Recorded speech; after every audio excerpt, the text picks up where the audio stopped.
All right. Good evening, everyone. Welcome to Comix Asylum Live. My name is Steve. I'm here with Vaughn and J-Man and two amazing special guests. We have Sebastian and Nate from Summit Comics.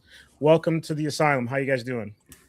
Pretty good. Good. Thanks so much for having us. Excellent. So you guys are, I guess, having exciting times being part of a new comic book startup, having two, I guess, Kickstarter campaigns for your titles underway.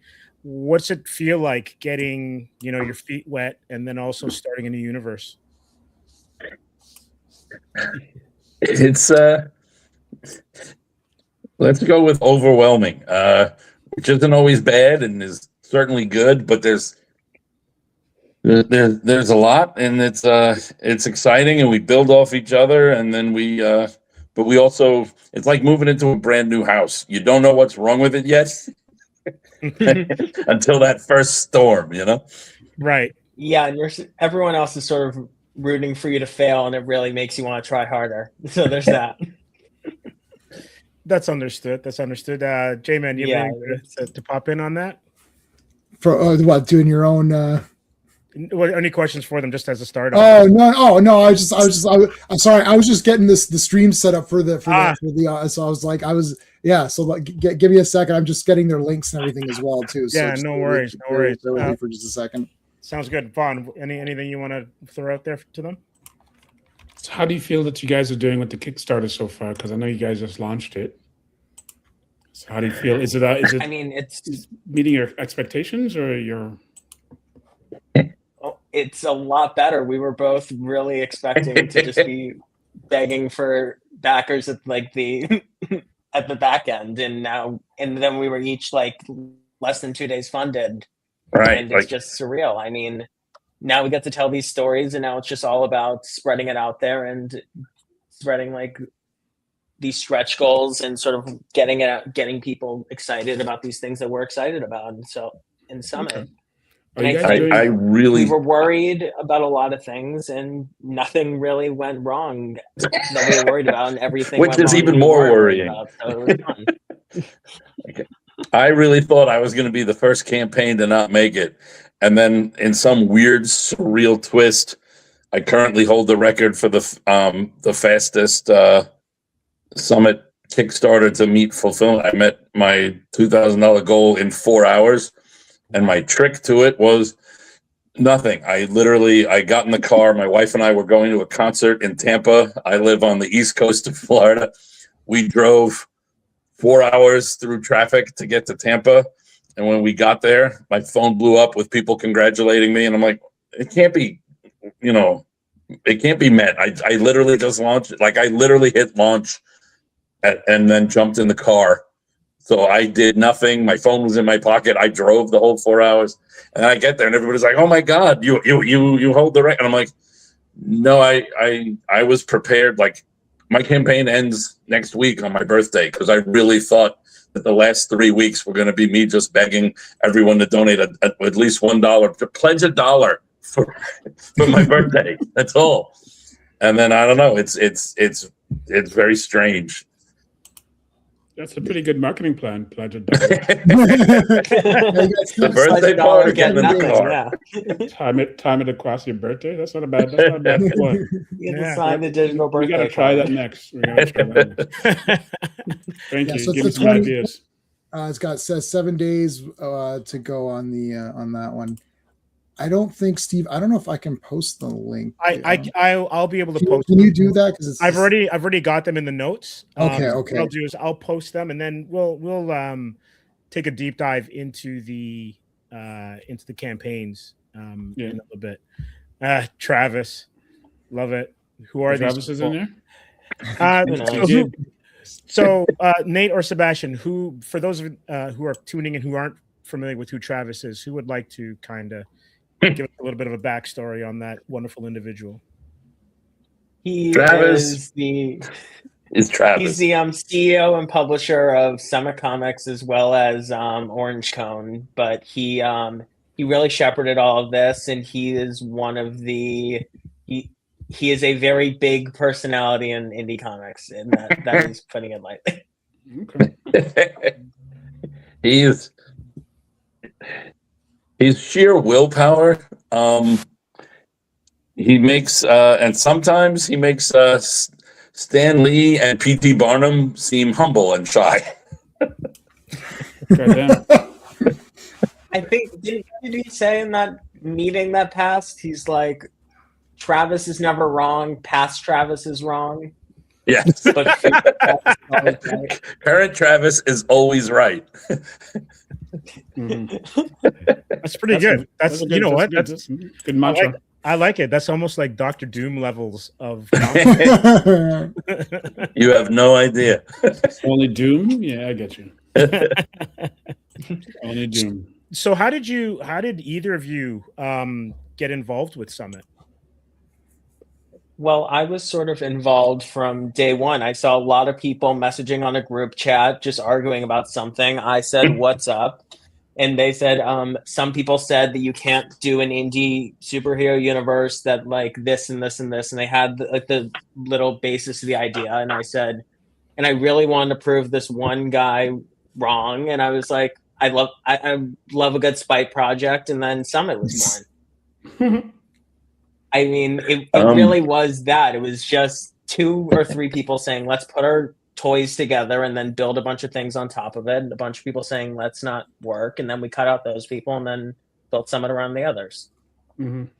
I was drafted. I'm in the same Discord group that started this whole formation.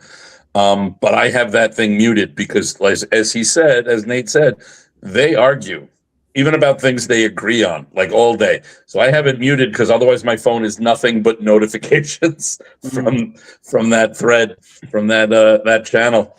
But I've known Travis for 20 years. I've known Brian Wolf for 20 years, and we all live fairly close to each other. So I was at our local comic store. I was at Famous Faces and Funnies in Melbourne, Florida. And we were doing a signing for one of Travis's other books, one of his Cthulhu books that we were all in.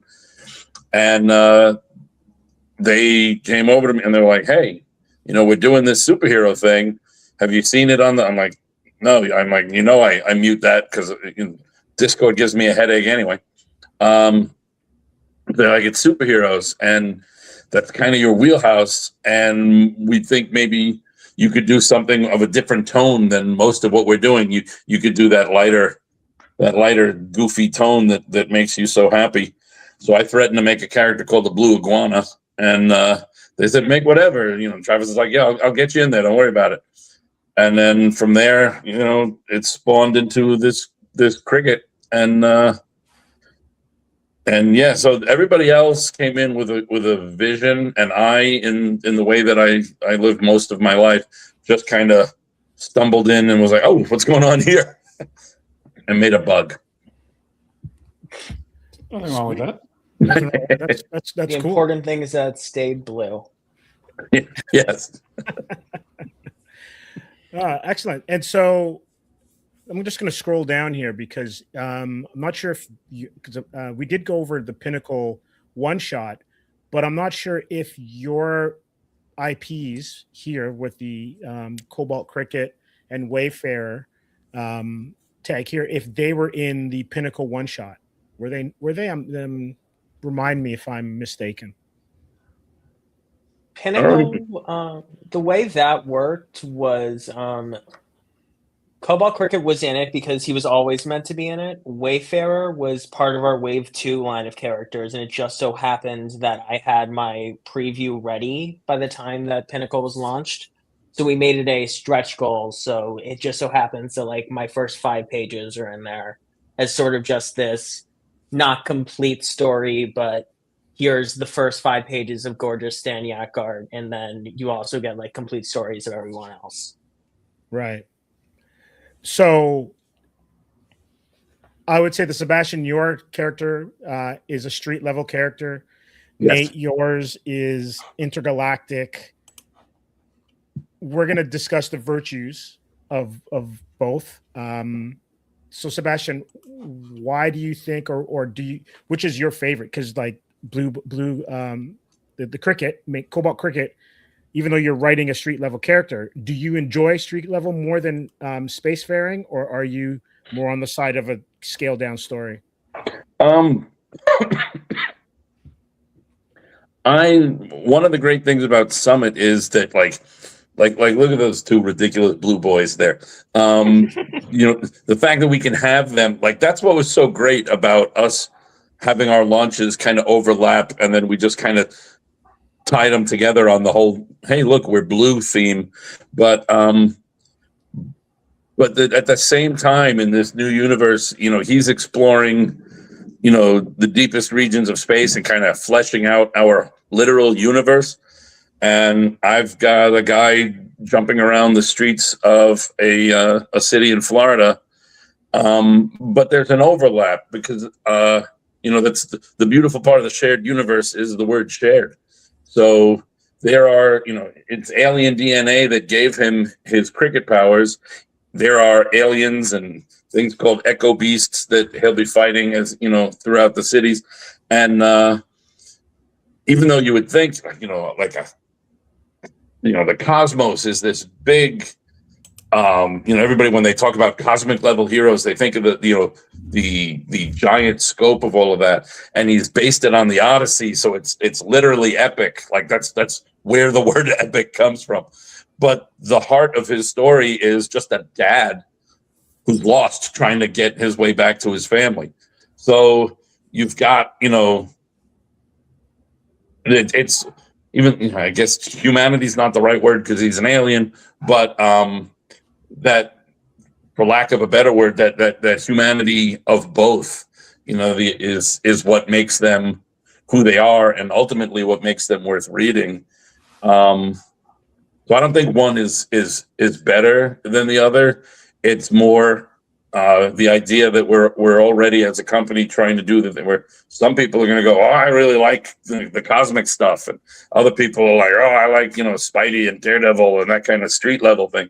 So we've already, just in those two, we've covered two different gamuts. And as long as Nate and I do our job telling the stories, and we do have wiggle room to mess up because we've got two fantastic artists drawing for us. So sometimes, people can get caught up in how pretty it looks and overlook, any, missed beats we may make. I think as long as, we're hitting that, there's no specific, it's like going to a library and you never see people in the middle of your library fighting over, fiction versus nonfiction, or no, I like poetry, well, I prefer books on math, so you haven't been to a Canadian library. No. Really I'm like, what is this guy talking about? I literally just fought with someone. No. But I think there's something to be said that both of ours are lean really strongly into genre and are really love letters to respective genres within comics themselves. Like mine is very much running the gamut of sci-fi, while yours very much is Bronze Age superhero, like that classic feeling. We're both trying to bring sort of modern to something classic in very different approaches. And I think that there's something really special about that. The common language between that is comics and sort of the history of comics and the history of superhero comics and how grand and epic and sort of wide the possibilities are of the genre. And it's not genre, but just these archetypes that we built within our medium.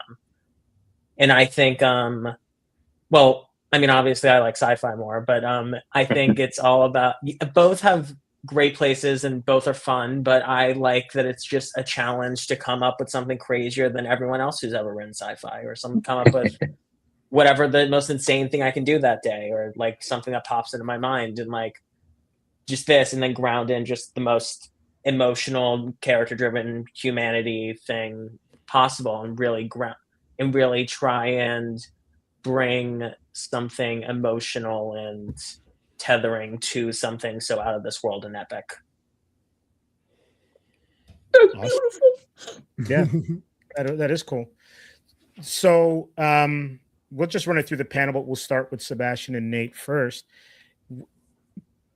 What are your Mount Rushmores of sci-fi? Let's start with that. We'll start with Nate, since you just finished off with sci-fi. So if you had to pick 4 sci-fi on Mount Rushmore for that genre, what would they be for you? Or franchises, I would say Star Trek, Doctor Who. Can Alien and Predator count as the same franchise, or is that going to have to be two? Yeah. Yeah, I think so. I think so. Okay, so Alien, Predator, and then let me think. So many good ones. I would say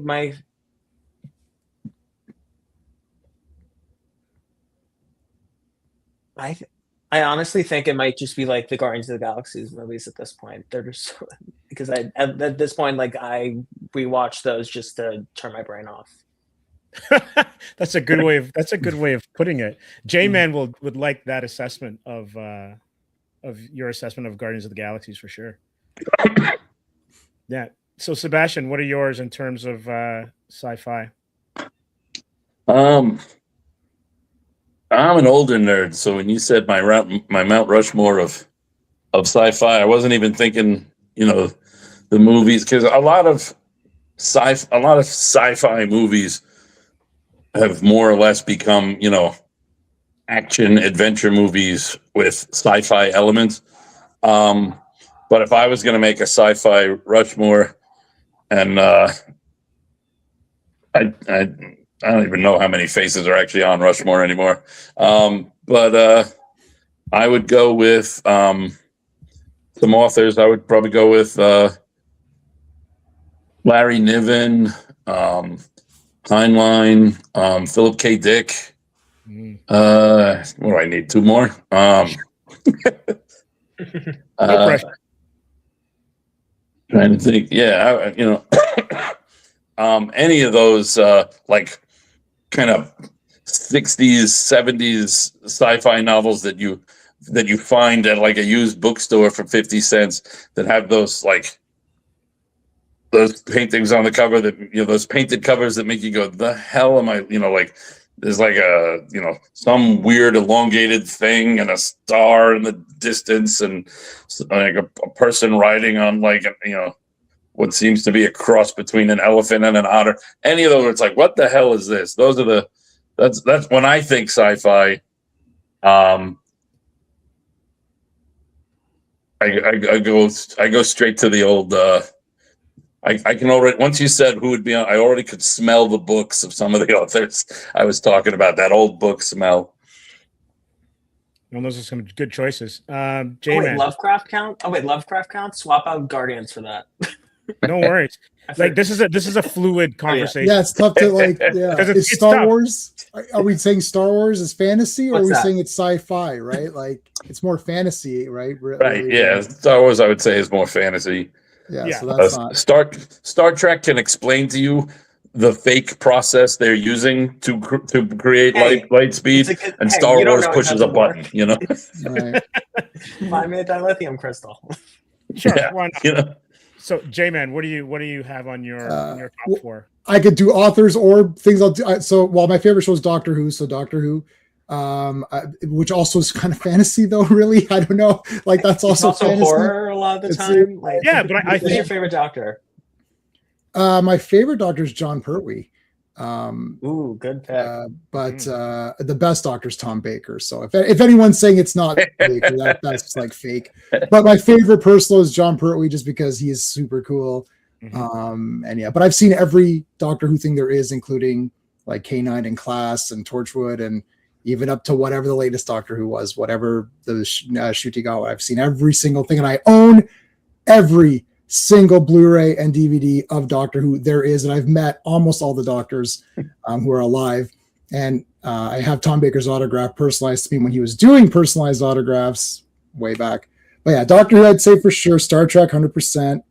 How about Blake 7? That's one of my favorite shows. Yeah, that's a good one. That Nicely one done. Avon is probably my favorite sci-fi character, even over Spock and Kirk, which seems outrageous to say out loud. But I love Avon. And so for no Star Wars, I don't know, 2001, Space Odyssey. That's the best. That's, to me, in my opinion, my favorite movie is Conan the Barbarian, but the best movie ever made is 2001: A Space Odyssey. For authors, Philip K. Dick, 100%. Clark. I mean, and Adams, like I don't know, name the what is ABCD or whatever. Like just there you go. So it's it's Asimov. What is like I forgot I forgot who they were, but whatever. Dick is there, like the ABCD. Yeah. There you go. That's everybody. Bradbury. Yeah, Ray Bradbury, can't go wrong there. Yeah. Who else? What was the other ones we got? Yeah. So whatever. There you go. That's the 4. Hey, can't go wrong with that 4. What about you, Vaughn? I'm just looking it up. So I think I'll start with Star Trek. Okay. Sci-fi. Yeah, Aliens, Predator. Yeah, that's a good one too. Aliens, top 20 movies of all time. I'll do Farscape. Oh yeah. Okay. Trying to think what other ones. So that's 3 right now, and I need one more, right? Sure. Yeah, you always think of your top 3 to yourself. You never think 4. I guess Terminator. Terminator. Yeah, that's Yeah. Terminator. That can work. Terminator, yeah. So do Terminator RoboCop, because then they can kind of that's the Dark Horse shared universe. They just started meshing all that. It's like Alien, Predator, RoboCop, Terminator. They're all in the same thing. You throw them all. They're all just dogpiling one another. Yeah. Just throw them in. Yeah. And depending on what you read, you can actually throw the Matrix in there because sure, the machines are kind of what gives you Skynet or whatever down the road. Mm-hmm. What do you say, Steve? For me, I'm a Star Trek guy. I still like Star Wars, even if it's fantasy. I love Alien. Alien 1 is like a 10 out of 10 super masterpiece of movies. Absolutely. Ever. And I'm probably going to surprise a lot of people with this, but what's the one on Apple TV that we like? I was trying to remember it. That's what I was trying to remember too. Jesus, man. Like Firefly or something? What? No, it's a I can't believe a new one. It's an Asimov one. It's an Asimov one, and it's I think it's on like season 4 or 5 right now. But I'm really enjoying it. Lee Pace is in it. For All Mankind's not Asimov, right? No, For All Mankind, actually, No. I'm gonna say this. Season 1 of For All Mankind is amazing. Yeah. It's absolutely amazing. Why can't I remember? Oh, it's Foundation. Foundation. Yeah. That's it. Really Yes. Come on. There's like so many Foundation books. I have at least 3 or 4 of them right there. Thank you. Foundation. It's too late, number 9. You're late. My problem is I read so many I do series just- with comics that as soon as I see a novel's a series, I just check out. I can only read some. Yeah, and I'm at the point now where like my brain only has so much capacity for certain things, and it just gets squished out. You lose something, right? Yeah, Like, absolutely. If you learn something, it was like Kelly Bundy on the Married with Children episode where she could only learn a certain, and she forgot that her father scored 4 touchdowns in one game. Remember that? Yeah, Polkai. So I can remember Polkai or whatever it is, but I can't remember Foundation. That's hilarious. Right. Sooner or later, you won't be able to eat. You're like, wait, how do I eat? Oh, damn it! I shouldn't have watched that new show. That's right. Classic Babylon 5, yeah, B5. Oh, I haven't seen that. I That one own was it. really I never watched it. Right. So there's Star Wars, Star Trek, Babylon 5, and Farscape. I would throw out there that they're going to be people that are going to say Battlestar, like the second iteration of Battlestar. But all of it is Is I like the amazing. original too. And I grew up on the original. Absolutely. The original one is still better, but the new one was very good. Mm-hmm. I hear you guys saying Farscape, and I'm gonna go. That's cool, but I'm throwing in Red Dwarf instead. Yeah, hell yeah, throw that in there. I got that's on the queue. I haven't seen that in 400 years. I remember thinking, yeah, it was okay. But now when you go back to some of these, because there's a lot of duds out right now, you go back to these, oh, this is damn good. Like, it's like, And they did 22 episodes a season too. That's the other thing too. That's in the era where you got that's the 22 real 24. Yeah. The only hard part with Red Dwarf was when they got to the point where God. they stopped using the laugh track, and suddenly every joke they tell, I'm like, I don't know, is it funny? No, the rest, nobody else laughed. Am I an idiot laughing on my couch over here? 21 seasons, like 24 episode Star Trek. Yeah, like Next Gen, DS9 for all of those. Yeah. Like during those like years, that will never happen again, unfortunately. No, and they're almost all good. Well, okay, so that's a great point, but I think it's the Pit.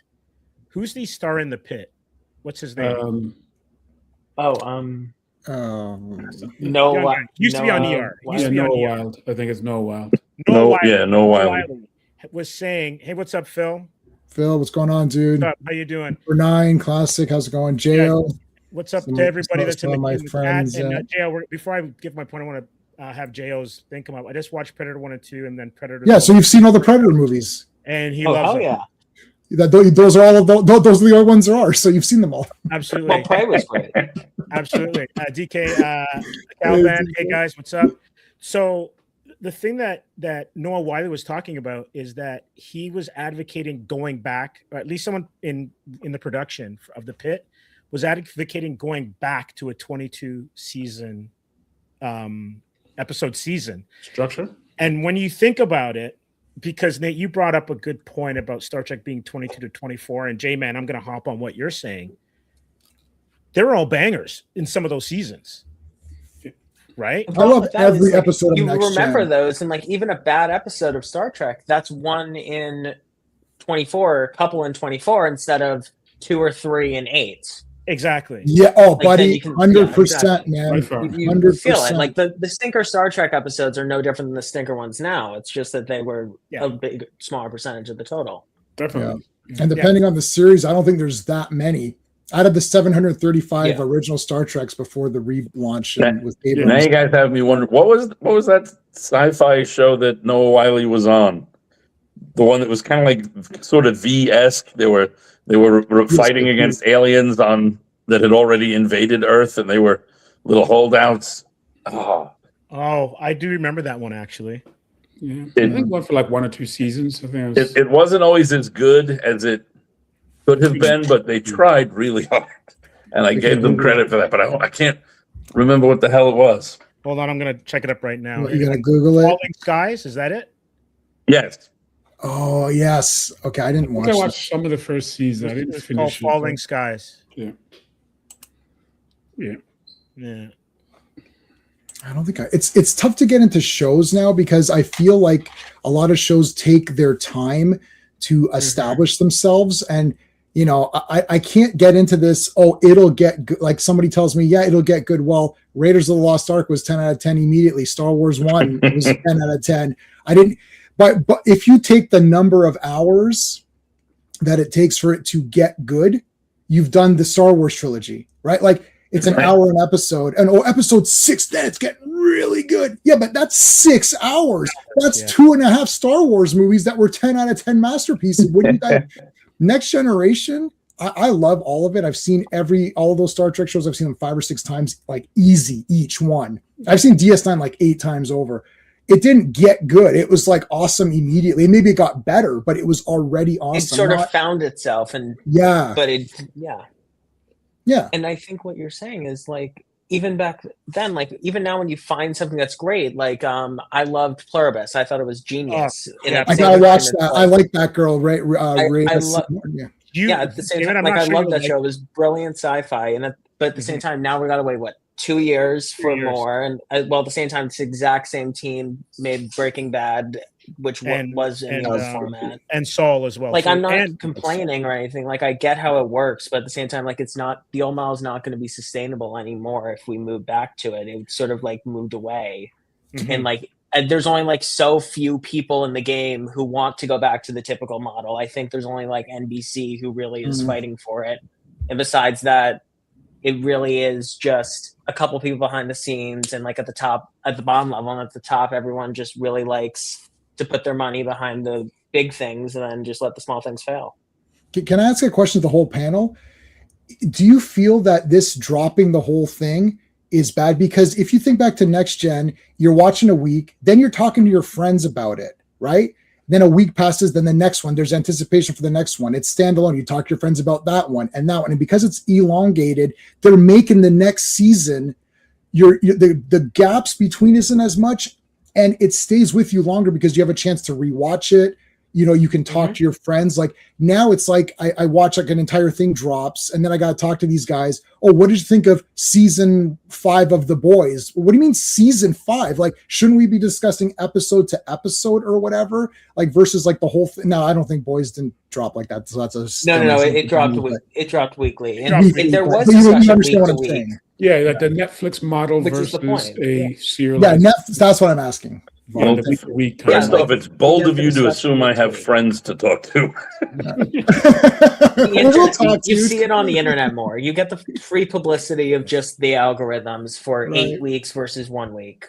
Yeah. I do feel some of I find the premium channels have opted to go for the week to week, and they're flourishing because of that, because it does give a better sense of, it gives time for press and other people to disseminate the content, right? Like that's where the Pit has really done really well, and that's where like HBO as a whole has always been considered premium TV, and they've never switched their model. It's a week to week basis, and when it comes to each finale, they just crush it, right? You think the Pit, I think, had like 13 million plus viewers within the very first couple days of their season finale, which is nuts for a premium subscription based television show, right? Wait, what's that on HBO? It's on HBO.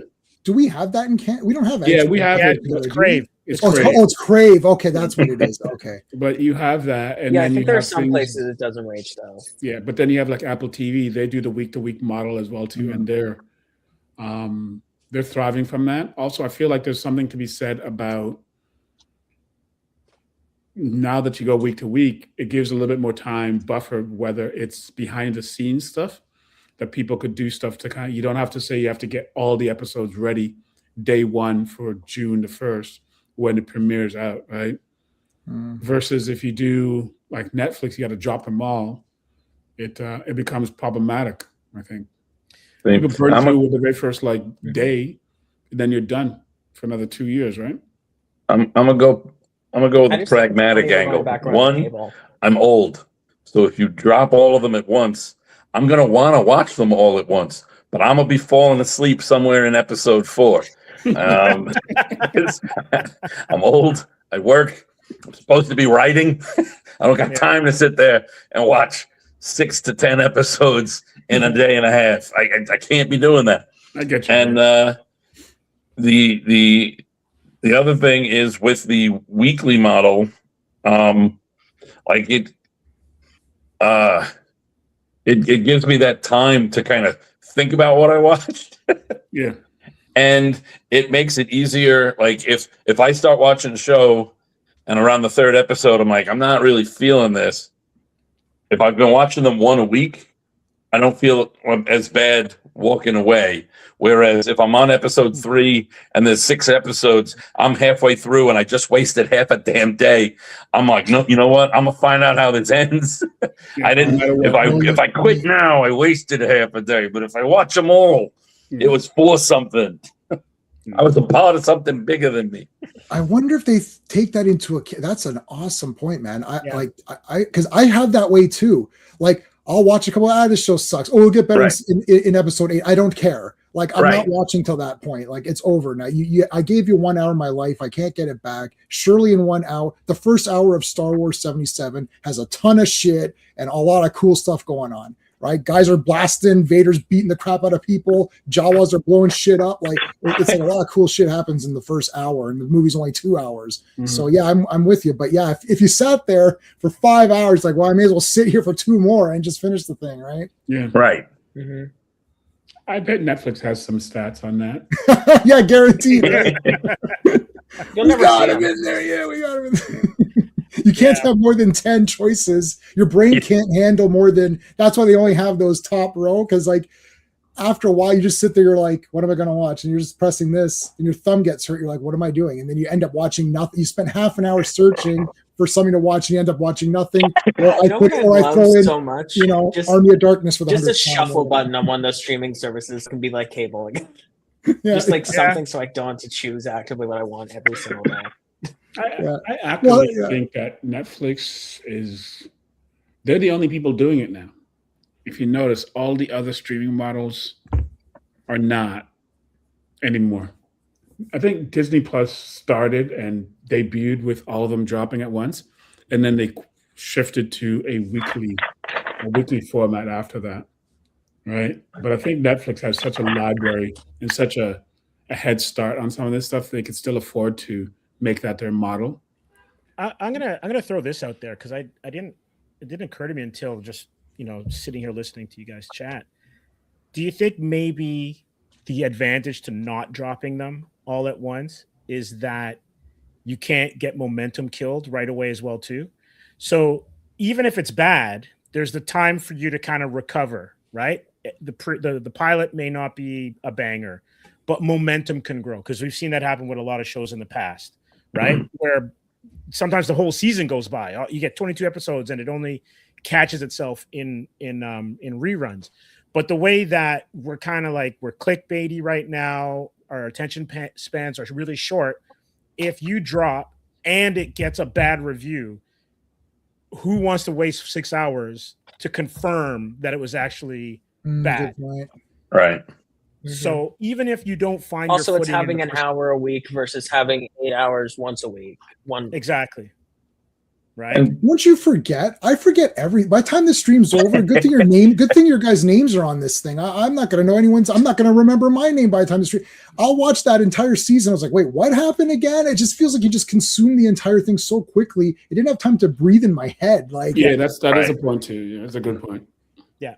Plus spoilers. Like if it drops weekly, somebody might be able to spoil an episode because maybe I was too slow or whatever.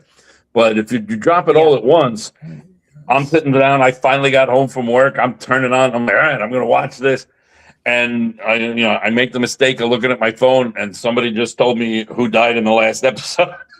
And I'm like, whoa, shit. Yeah. Right. Yeah, I had to prioritize the boys finale last night to an insane degree. Like that should not be how things work. Yeah, I watched it. Right, I watched it. Well, I mean, I'm going to spoil it for everybody just to piss everybody. I love spoiling stuff. By the way, I love because people get so angry. It's great. Because I don't care if things get spoiled to me. I think Sebastian. I don't know how old we are. I'm 48, and when I was younger, people would come back from the theater and spoil the whole movie, and then they'd be like, "Yo, did you see?" My mom came back from Die Hard 1. And she said, "You're gonna love this movie," and then she told me the entire movie, and then she came back from Die Hard 2 and told me the entire movie again. It's like she just keeps, and I was like, "I gotta see this. This sounds awesome!" Right? It's pretty cool, mom, to go see Die Hard 1 and 2. She's young. She was only 20 years older than me, so she saw Mad Max, all these in the theater. Come back, like, "You gotta watch Road Warrior. You're gonna love this movie." I was like, "It's like I'm like a kid." I'm like, "Yeah, this is gonna be awesome." I remember being 8 years old, and and it wasn't a good story. It was a good twist. Yeah, I remember being 8 years old and watching two of the brothers that lived in the house across the street from me. One of them had gone with his friends to see Empire Strikes Back, and the other one hadn't. He was going the next day with the fit, and Joey comes back and tells Bill, "Oh, Darth Vader's his fault." yeah. And there was no internet. We weren't prepared. Spoilers weren't a thing we thought we had to deal with. I remember being 8 and going, he said it in front of me, and I don't think I had seen it yet, but I just didn't believe him and didn't think anything about it. And then I didn't even remember until like a week later when my dad took me, and I'm like, "Oh yeah, Joey said that." Damn kids. Yeah. My first big spoiler. You never forget your first. Well, I'll do fake spoilers though. Like, what was that iRobot where there's that giant robot? And I came back, I was like, "Oh man, that giant robot comes to life and crushes people, everything." And then they're like, "That didn't happen." I'm like, "I know. I'm just telling you the better version of what should have happened." But anyway. The unseen kaiju that was an iRobot for sure. All right, so let's flip to superheroes. They're trash. No, I'm so They're dying, I hear. Yeah, perpetually. Sebastian, who's on your Mount Rushmore for superheroes? Oh my god. Oh, I'm a bad person to start with. Like I could give one with the answers I'm supposed to, but in case you can't tell from the fact that I'm the guy who writes the Cobalt cricket, I like C and D list characters. Bring them on. If you want, my Mount Rushmore looks a lot like. If I was going with a true Mount Rushmore of my favorites, I'd be like, all right, we got the Ted Cord Blue Beetle. Yes. We got Matter Eater Lad. Yeah, dude. Oh my gosh, you and J-Man. Oh my god. I on my YouTube channel, I read 300 Legion of Superhero comics in reading order from Adventure 247. Oh my god, yes. 300 of them. Every single issue. We shared the issue and read it together live. Dude. Anyways, yes. What's your favorite Legion run? Oh, I don't know. Well, I mean, when Jim Shooter came in, okay, before that, it was very like shenanigan-y. Like, it's like, oh, look, we misunderstood this thing, or someone's acting weird or whatever. At least when Jim Shooter, at however old he was, child labor, came in. He's like 14. He's like 14 or whatever, Yeah. writing better comics at 14 than a lot of them now. Yeah, he was good. I don't know, like all that was good. Great Darkness, like the Darkness saga was awesome. So we read all that. It's hard because we read all of it. So I kind of like all of it. Honestly. Yeah. Giffen is awesome, and I've got so many of them, like other comics. Because as I was reading them, I started to go buy them at conventions. So yeah, Matter Eater Lad is a good one. Sorry, but I actually like Blue Beetle, the previous one, because the radio shows got me into Blue Beetle, like Dan Garrett or whatever. Yeah, Dan Garrett. People don't believe me when I go, there was a time when one of the Blue Beetles was more popular than Superman. So DC had to kind of stamp down and say, oh, he's a little too close. And that's what they like doing that. You know, that just ask the original Captain Marvel. But so I go, yeah, so Dead Cord, Matter Eater Lad, Speedball. Wow, New Warriors. Well done. Right? Yeah, no one's picking that. That's You're the only one everybody's for that wrong. one. He's a Steve, the last true Steve Ditko superhero creation. Yeah, absolutely. Okay. Chef's kiss. All right. You've made a good point. I'm gonna go with trying to throw some more Marvel in, and I keep getting there. Like Brother Power the Geek. The man had 2 issues, and I love him. And then let's see if I'm going over, trying to think of somebody. I think my last one would end up being Connor Kent Superboy, because as a kid, but not for the reason like when they introduced sidekicks with the idea that, well, most of our readers are kids. We want somebody they can identify with. I didn't identify with the kid aspect, but I never had the self-esteem to think I could be. I never had what is now called main character energy, or at the very least, I didn't have main character confidence. I never dreamed of, if I could be a member of the Justice League or a member of the Avengers. No, I was content to think I could be a Teen Titan. I could be, one of the 48. I wouldn't have even made the cut for Legion, but I could have been a substitute hero. Polar Boy's I've got I'm drinking out of the Polar Boy substitute glass. Just randomly pulled that one out. Cheers. It's good to know I have a soulmate in Canada. Yes, come to Canada, eh? Like we like a lot of stuff here. You're like me, but metric. Yes. Oh, metrics is. So that's a pretty decent top 4. Wow, that's crazy. I mean, it's Spider-Man and Superman that got me into comics, but Spider-Man because I knew him from the cartoons, and Superman because my family thinks they're funny. My name's Sebastian. That starts with an S. I am seriously colorblind. The only 3 colors I can see really well are the primaries, red, yellow, and blue. And one day my family noticed, hey, Superman is a red and yellow S on a blue background. That's your initial in all 3 colors you can see. And suddenly people started giving me Superman shit. Then the same people who gave it to me started making fun of me and going, wow, you're really into Superman. You guys gave me this. I'll help you out. Give it all to me, and then that'll alleviate that problem. Send it to Canada. So that was my gateway. It was red and blue superheroes. Got me in. That's pretty cool. And Nate, what about your 4? Mine are going to be a lot more boring. I mean, I can name a lot more like obscure characters that I love, but for me, it will always be like you have to pick the Trinity as 3 of your 4 for me, at least, because I mean, Batman, Superman, and Wonder Woman have had more impact on me growing up and like throughout my life than most real people in my life. Like they are more than heroes and more than archetypes. They really are just embody superheroes in this genre and this medium in such an incredible way. And I love those three characters so dearly, especially Superman, those three.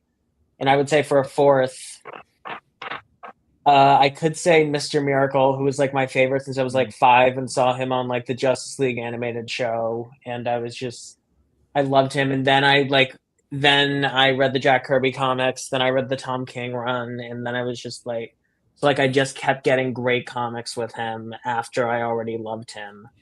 But I'm also just going to say Captain America because I love what he represents at his best when juxtaposed with a world that's like always at its worst. And I love that he's sort of the Superman equivalent of Marvel, but is more and more.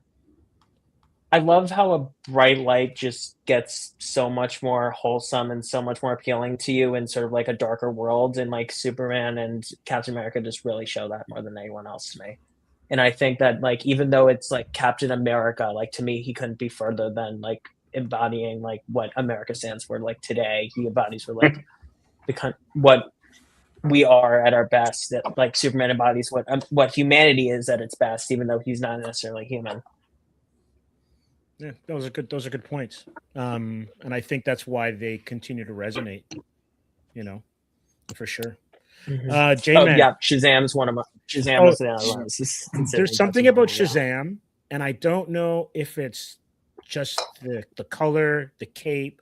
There's something design-wise about Shazam that it's the squint. It's the Elvis thing. It's the Elvis appeal.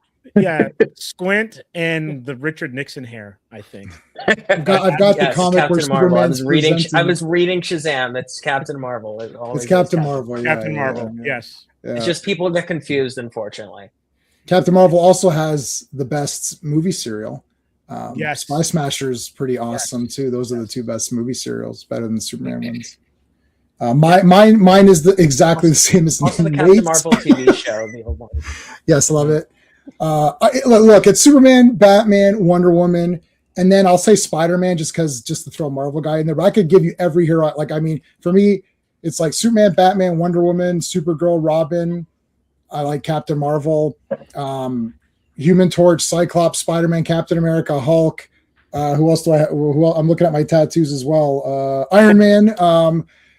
They're like, I mean, it's all the generic people, but they're not like, Steve, it's like those three, the Trinity. I mean, if the Trinity is not there, like that's crazy because like that is what superheroes, like I love the Phantom and Mandrake. I'm currently reading all those Mandrake news strips. So I love all those guys too. I love all these superheroes. I pretty much like almost everybody as long as, but for sure the classic Superman's my favorite character of anything, not just of comic books. Batman, I love Wonder Woman, like a lot more than just generic. People say, "Oh, I like Wonder Woman." It's like I even liked Wonder Woman 1984, so I can go away if you want me to. But I love, and Linda Carter is Wonder Woman, so I love all that. I still remember the argument was Soul or Wonder Woman 1984 on Christmas Day. I won the argument, but I lost the war. No, so what was the other one on Christmas? Between what? Wonder Woman and what? What was the other one that came out? He said Soul. I think it's a Pixar movie, right? Oh, Soul. Oh yeah, that wasn't. Oh yeah, I think that was pretty good if I remember. I saw it. I think that was okay. Yeah, it was like the Pixar thing. Yeah, the Pixar one. Yeah. No, but I love Wonder Woman. And as a kid, I had a lot of Wonder Woman stuff, and I have a lot of Wonder Woman comics, and Superman and Batman. Those are the three of the most of the comics that I have, and I have tons of Superboy comics as well. What I call like Clark Kent Superboy. Not Connor. Connor's okay, but like I like Clark as Superboy. I'm in a Connor Kent comic book. Nice. They drew me into one because. Oh my God! What really? That's awesome. My friend Carl Moline used to draw the Buffy book. He co-created what's the name, Frey with the weird axe and whatnot. He drew the Superboy Convergence miniseries, and he called me up and he's like. He's like, it's the Superboy you like. He goes, I need you to send. Well, first he doesn't tell me that. He just says, I need you to send me a picture of you posing like this. And he drew a picture that already looked like me doing like, pointing up and standing there like this. And so I'm in there for a panel, and Fabian Nicieza wrote it, and he put. So I always get to say Fabian Nicieza put words in my mouth. I exist in the DC universe, and I got to say the iconic "Look up in the sky." That's amazing. That's awesome. So yeah, that's pretty dope. Carl unfortunately passed away a little over a year ago, and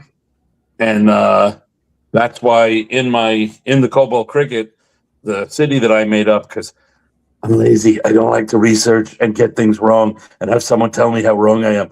So I made up a city, and it's called Carl's Bay, Florida, and it's a fictional city in the fictional Moline County, and it's named after the man who he was one of my best friends, and he made me a DC character, so he put me in Superboy.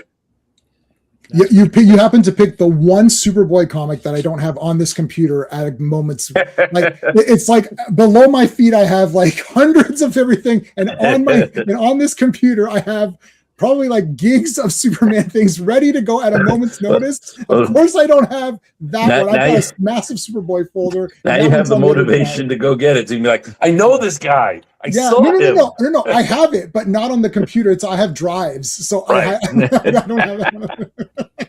That's awesome. Cool. Vaughn, who's in your top 4? X-Men people. Yeah, it's. I'm gonna cheat. X-Men Red. I'm gonna do. I'll just cheat and I'll just do X-Men as a whole. Sure, what? what the hell is that? That's crazy. And then it is. He's all X-Men. Then all X-Men. Okay. Then I'll do Spawn. Oh wow! Awesome. Invincible. Yep. And then Batman. Batman's actually up there quite high. Batman probably is number 1. Then X-Men. Then Invincible. And then I have a couple other characters I like, but that would be my top ones right now. Very cool. There's Nate. If I was going to do an X-Men one, my entire Mount Rushmore would just be multiple men in different costumes. Oh my God, yeah. So you see, Vaughn, Nate was so upset that you put all of X-Men into one that he couldn't. He just left. He's like, no, that's not how you play. That's not how I'm leaving the stream though. I cheat all the time. For sure. I cheat too. One of my favorite movies is Godzilla. Which one? The whole thing. Yes. Like all of it. All 34 or whatever are one slot in my top favorite. Sounds good. For me, this one that might actually surprise some people. Top 2 are Spider-Man and Hulk. Oh, then shocking. Then Nightwing, because I love Teen Titans, especially the Marv Wolfman Perez run. Yeah. And Vindicator / Guardian from Alpha Flight. That's the Canadian. You have to have that in your top. That's my maple syrup Canadian content. I love maple syrup. That's the CanCon. That was you got Canadian CanCon. There's the 10% Canadian CanCon or whatever for the stream. Guys, we did the stream, we got our 10% in, so we're good. Yeah, for sure. Beauty. And I'm gonna go through some of the chat because there's some amazing everyone's going crazy. So Al says Iceman, Colossus Rogue, Gambit, Nightcrawler. Yeah, those are all good. Those are all good. He also says Hulk, Daredevil, Cyclops, Super Patriot. Cyclops is a big one. Mm-hmm. Tom Strong. Nice. Phantom, Phantom. Hellboy, and Cap. He's at Phantom, 20. yes. Yeah, Phantom's great. Digsby says Superman, Batman, Star-Lord. Wow, the real Star-Lord or the MCU Star-Lord? Which Star-Lord is that? Anyone who has got Phil Collins from the Genesis Either way, Wayfarer's for you. Yeah. Respect you on the Avatar as well, too. Mm-hmm. Hulk, Daredevil, She-Hulk, Batman, and Spider-Man. That's J.O. Yeah. Al says, so Al was doing a whole list. So Invincible, Batman, Superman, Mr. Majestic. What kind of Hydra is on this Mount Rushmore? He's got a mountain range. Crazy. Yes. Spidey, Wolverine, Steel, Omni-Man, Nightwing, Captain Britain, Hal, Jordan GL, Iron Man, and the Ghost. Nerdman, who's hot take. Oh, well, you can get. I don't know where you're on the chat, but I'm starting from the bottom. He-Man, yeah. He-Man, Superman, Spider-Man, and Batman for VSC 741. Yeah, he comes to all my He-Man streams. Yeah. Hot takes Tuesday for masterpieces Spider-Man 2. Oh, so we're going. He gave his list. He agrees with the Trinity. I know Nerdman. This is Nerdman, so I know Spider-Man 2, Watchmen, Dark Knight, Shazam / Captain Marvel, Superman 1, First Class, Kick-Ass, Dread. MCU is not responsible for one So masterpiece. no, this is him talking about superhero movies that Yeah, are very you're good. talking about superhero Oh, yeah. movies. Movies that are good. Yeah, his top guys are Superman, Wonder Woman, Batman, Shazam, Flash, Gambit, Hulk, Rogue, Daredevil, Spawn. Those are his guys. Those are all good ones as well too. We didn't get to this one, but Phil did. All right. Yes, I saw that, Phil. Yeah, I Phil saw and it. Blake. Just The only unfortunate. character to appear in every episode of Blake 7. Yeah, He's awesome. for sure. Let me see if there's anyone there that I missed. Batman, Lobo, Spider-Man. Did we get that? Gambit, Superman, Wonder Woman, Lobo. Okay, awesome. Oh hell yeah, Lobo. Yeah. I never got it seems odd that I never got into Lobo. I have no idea why. Even the new series I just read, I thought, yeah, it's okay. And I didn't get issue 2. I picked up just issue don't know. so much 1 and fun. 2. Lobo's the Mhm. best. Yeah, I don't know. I don't know why. It's weird. Batman, Lobo. Yeah, so yeah, we see that. And then Element Lad, Merry Yeah. Man, Gold, Middleman, and Donovan Flint. I think Dawnstar is like one of my favorite Legionnaire. Mhm. The Hymn. The Hymn? What's Yeah. I don't know what that's from. I don't know what the Hymn is. And Al also says Pirate Era Iron Fist. Well, Iron Fist volume or whatever, Marvel Premiere is like a 10 out of 10 masterpiece. Yeah. So the Daniel Rand one is good. And then there's one where there's a version of him that has 2 guns. And it was when they were going through all of the Iron Fists throughout time. Oh, it's like a Phantom thing. It's like, yeah, Kind of like that. They Legacy totally or did. whatever. Yeah, David The Aha. 37th Iron Fist. Yeah, but Why they does had- Iron Fist need a gun? because it was Oh, around because the time, it's fake comics. it was Got around it. the time of It's called a trash take. That was the iron at the time. yeah, that was the Iron for sure. Well, then he should have had what's the RZA movie? Man with the Iron Fist. He should have had he should have had the RZA weapons or whatever. Yeah, that for would have sure. been cool. For sure. But you know what? Let's get into the books that you guys are doing right now. Yeah. And We're doing books. thank you for the super chat. Good stream, lads, but this stream would have been even better if Sean arrived in a clap of thunder and laid down some absolute truth. So that would have Sean been doesn't know what he's talking about. Firstly, this is Steve and Vaughn's stream. This is not my stream. So I know people are asking me, "Oh, can I come on?" No, you can't come on. We don't want you on here. You defeat all of them. These two guys are actually What doing about comics. Q versus Mr. Mixie's Pitalik? Yeah, Ooh, okay. That's not bad. Q defeats them. Oh, Q, yeah, Q. I guess Q could defeat anybody. Yeah. But anyways, thank you, RR. I very much appreciate that. And Yeah, Sean, we invited Sean, but he literally said, "I don't want to come on because I have such trash takes and my opinion is awful, and I just embarrass myself every time." I said, "You know what, buddy? No problem. Don't even bother. We have guys who actually create comics, who know what they're doing, that love the medium, want to further the medium, not just complain about stuff. They actually did something, changed something, did something that they're passionate about, and they want to share it with you. They don't want you on here." So And I've got my own Who are these trash guys? takes. Thank you. Boys is a RR rip-off. says that The Boys is a ripoff of Pat Mills' far superior Oh, martial martial law. law is awesome. Yeah, that's I never read. Ooh, okay, yeah. Ooh. I didn't read The Boys, actually. I watched all of the show, but I never read the I don't know. I read the first tried issue of The to. Boys, and it was kind of gross. And I thought, this is kind of gross. Yeah, like the series like as the a worst whole, parts as a of Garth comic, Ennis. it's a hard Yeah, read. because Garth Ennis is good. No, He's like weird. Hitman and Preacher are like genius, and then you think Preacher's about the cool. same person writing, like because I hold like Hitman and Preacher above like basic. Give me any other comic, and I'll like hit it, and I'll put Hitman or Preacher above it, but I'm not so sure. I don't think it's the same guy. I think he's just doing some crazy drugs and then going. Yeah, I don't. Going off on the Yeah, industry. I agree with you. Like Preacher is awesome, and then I don't know. Like I read the first one or two Boys. I thought, oh, this is. I don't know. Like, It's a hard read. That's It's a why I hard love read. that The they took it comics are hard read. seriously and sort of just took in like a real direction with the show because Right. no one had like nostalgia for the comics. No. Yeah. Comics are hard read. Yeah, that's true. RR has an interesting one here, kind of like how Heroes ripped off Rising Stars, sorta. And Rising Stars is an old Image book. It's an old No, top no, cow no. book. Yeah. Yeah, so it's It was J.M. Straczynski, right? Straczynski. Rising Stars. Yeah, and it was actually the studio that I was a part of way back in the before times. One of the artists was drawing that book, so we were doing that book. Christian Zanier was doing the pencils for that. I think Ken Lashley might have worked on Ken worked on a little bit, yeah. a little He bit. did some fill-ins. He's everywhere. Yeah. He comes for a signing. What are you going to bring? Every comic? Here, sign every comic that happened. Just sign everything. You could probably just go like this in the shop, because he comes to our shop all the time. You could probably just go like this in the shop and spin around and be like, "Here, sign that." Oh yeah, I worked on that one. Yeah, for sure. And RR also says that, to be honest, That was Al who said that. Yeah, the other thing. need a Rushmore each for sure. Right, And it Yeah, kind that's of goes good. by era too, because we're covering on J-Man's channel the old FF books, Mhm. and it's amazing how popular the Thing was back in Oh, the he's day. awesome. No, He's the definitely Fantastic one of Four are the- the best Marvel anything. I agree, 100%. Yeah, if you ask me my favorite Marvel character any given day, it's all Fantastic Four tied for first. Yeah. Yeah, no Yeah, argument good. there. And then Speedball. And then- no, yeah, stop it. It's over.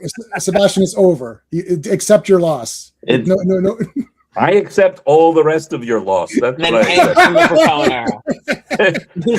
era. Okay, that's it. Speedball's awesome. You convinced me. That's it. I'm just switching sides. Put me next to him. And speaking of comics and the ones that you guys are working on, we're going to start with Nate's. We're going to go cosmic and then come down to street level. Tell us about Wayfarer. Well, it's a sci-fi epic that takes you all across the Summit universe. It is about a alien father who gets abducted and taken across galaxies and has to fight his way home. It's very much echoing the Odyssey in that way, as Sebastian mentioned earlier, but that's really just to open up possibilities and allow us to just throw whatever we can come up with at this guy and sort of just see how he overcomes it in this epic quest. And it's all just a love letter to the sci-fi genre in all its forms. So the first issue is an alien abduction, so it's more sci-fi horror, and we use the structure of that with a lot of flashback storytelling and things like that. Second issue is full-on space western, where he's fighting twin Lobos essentially in like an outlaw sector, which is really fun. Issue 3 is full-on like Silver Age cosmic adventure, hailing back to the old anthology sci-fi comics. And fourth issue is full-on multiversal chaos. So it really runs the gamut, because we want to show like what's out there in the Summit universe, and that we really do have like this really expansive cosmos. And as you can see, it's just beautifully drawn by Staniak and colored by Diego Souza. Yeah, I these love that he's an interior pages- alien already. Yeah, Like I think what the brilliant idea here was that he's already an alien, so there's already something cool just inherent in that, and then he's taken away.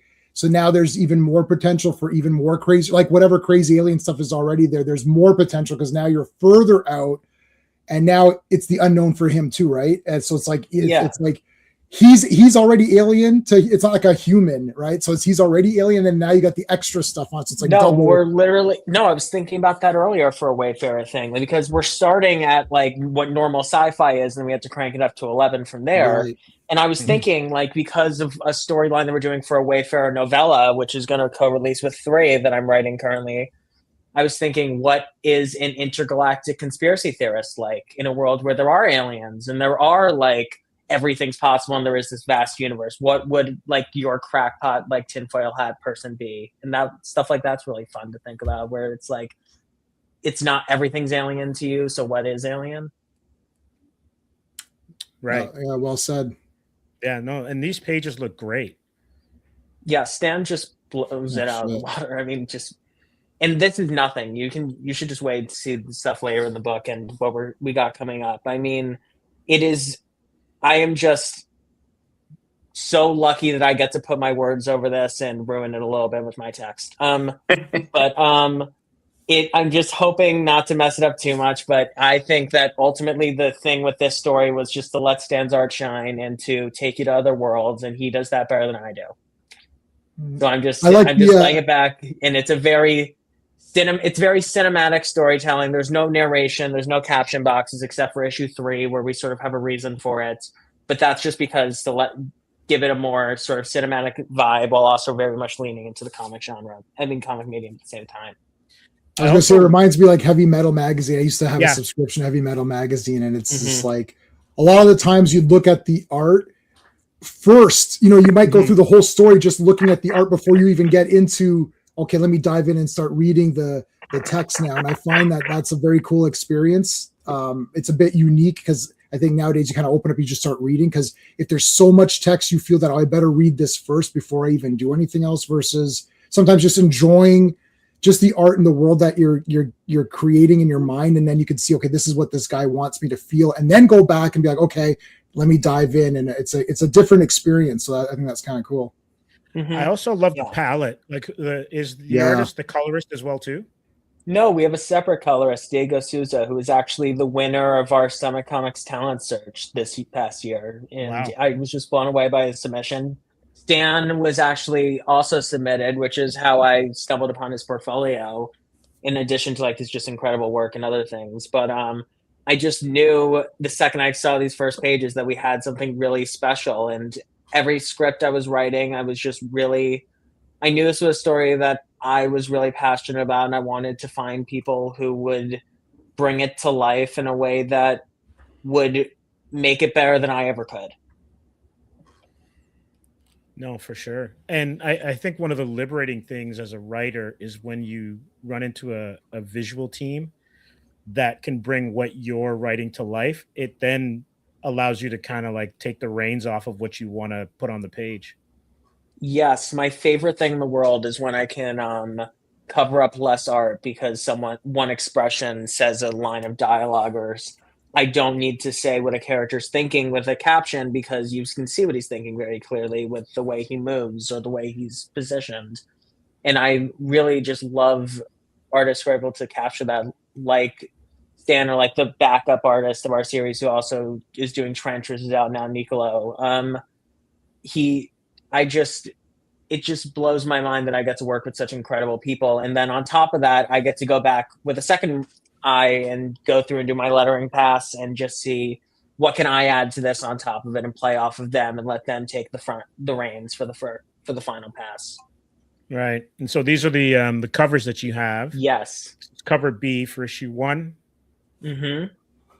And this is by Nicolo Arcuti. Did I get that right? Oh, no. B is by Z, okay. And then also colored by Diego Souza. The first one was our main cover by the same art team as the interiors. Right. Stan and Diego.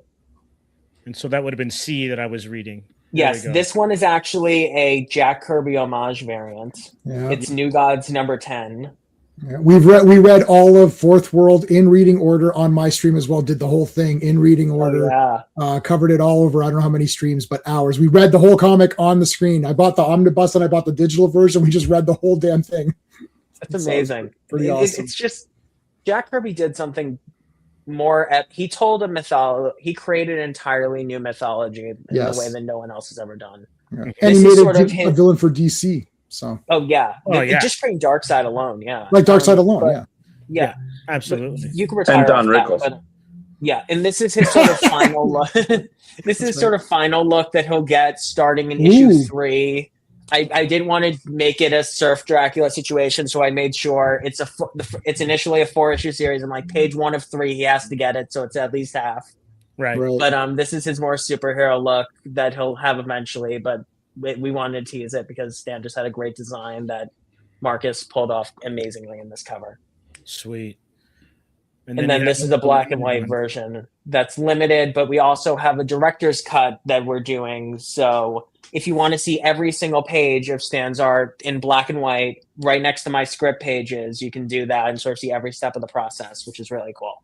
That's amazing.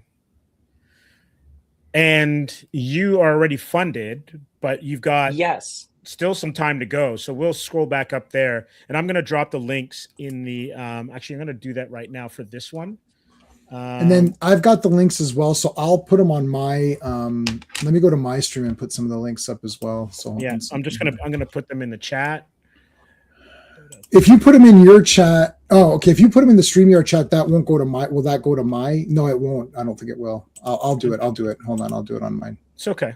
Yeah, I got both. I've got both here. There we go. Good. So yeah, this is great. This is great stuff. And I'll put the Summit comic thing on there too. That's just talking about the director's cut more. And then here's the digital preview. Pinnacle, yes. Right. That's what started all. That's the birthplace of the Summit universe right there. If you want to get caught up, you can get it digitally there. If you want a physical copy, though, the best way to get that right now wouldn't be a late pledge. It would be through the Summit website if you want to sort of jump on the Summit universe as a whole.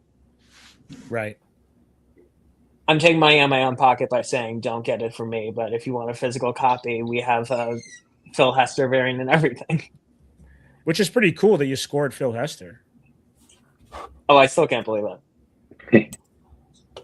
Wow, that's amazing. So I'm going to put that in there as well, too. Sweet. So let's take a look at the campaign. What kind of cool things? So I'm just going to scroll up. Actually, can you just scroll down to one last thing in the stretch goals? Sure. I just wanted to show you that. This is now that both are funded. If you back both Wayfarer and Cobalt Cricket, you get for free one of these bookmarks, which is drawn by Ignazio de Meglio, which has like a little mini comic on each side, one written by Sebastian, one written by me, and it's Nice. a little crossover for all ages. So there's your alien, which you like. No one can hear you chirp. Yeah, we had fun with those. We then both we also abused my boy. We also unlocked at our stretch goal an entirely free book, my short story collection with our backup artist. That's a page from the backup down there, the Wayfarer backup. He and I have been frequent collaborators for years, and we're putting out everything we've ever done together in a short story collection. And the first people who are going to see it are the backers of Wayfarer for free. If you back Wayfarer physically, you get a free copy physically. If you back it digitally, you get a free copy digitally. It's just great art and hopefully decent storytelling. If you like my writing, that's just more of my writing. If you like good art, it's more good art. Niccolo is one of the best artists in comics, indie comics right now. He's currently doing Trench with Summit, which launched yesterday, and he is killing it on that. I just love his work. Working with people like him and Stan are just incredible. No, that's great. Let me go back to the top just to let everyone know. So you've got 12 days to go on this. Out of a $2,500 USD pledge goal, you're at 38.63 already. You got 122 backers. That's fantastic. Yeah, I mean, and it's my first ever campaign I'm fully doing.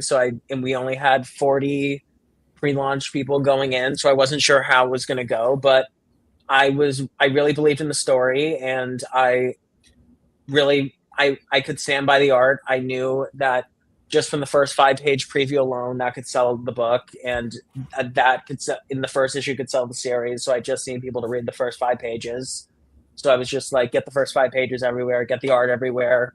I don't care if people see my writing. They can see my writing when they buy it. Just get Stan's art everywhere. And I just really stood by that. And I think that that's been really the selling power, is just showing the quality of the book, because I really think it is something that could stand alongside like something that one of the big people are publishing in terms of like visual quality. No, definitely. And an intriguing story. And so that's a great mix. And with the promise of being part of a larger universe where you'll be able to see. Yes. Right after issue 4, he's going to be part of the main Summit universe. These 4 issues are basically his origin story, and then he'll be basically our Adam Strange from there. So it's going to be really fun. He's actually going to be... No, I'm not going to say that. But he's going to be very intermixed with other Summit heroes, and he's going to be on Earth a lot. He's going to be very part of the Summit universe after issue 4. But the first 4 issues were all about telling his story, and then also just showing as wide array of weird shit in space as I could. Awesome. And so, Sebastian, tell us about. Sorry, before Sebastian goes, I just want to say thanks, guys, for having me. I got to run, but good luck with everything. All right, Vaughn. Thank you, man. We'll talk, guys. Have a good one. All right, take care. Bye.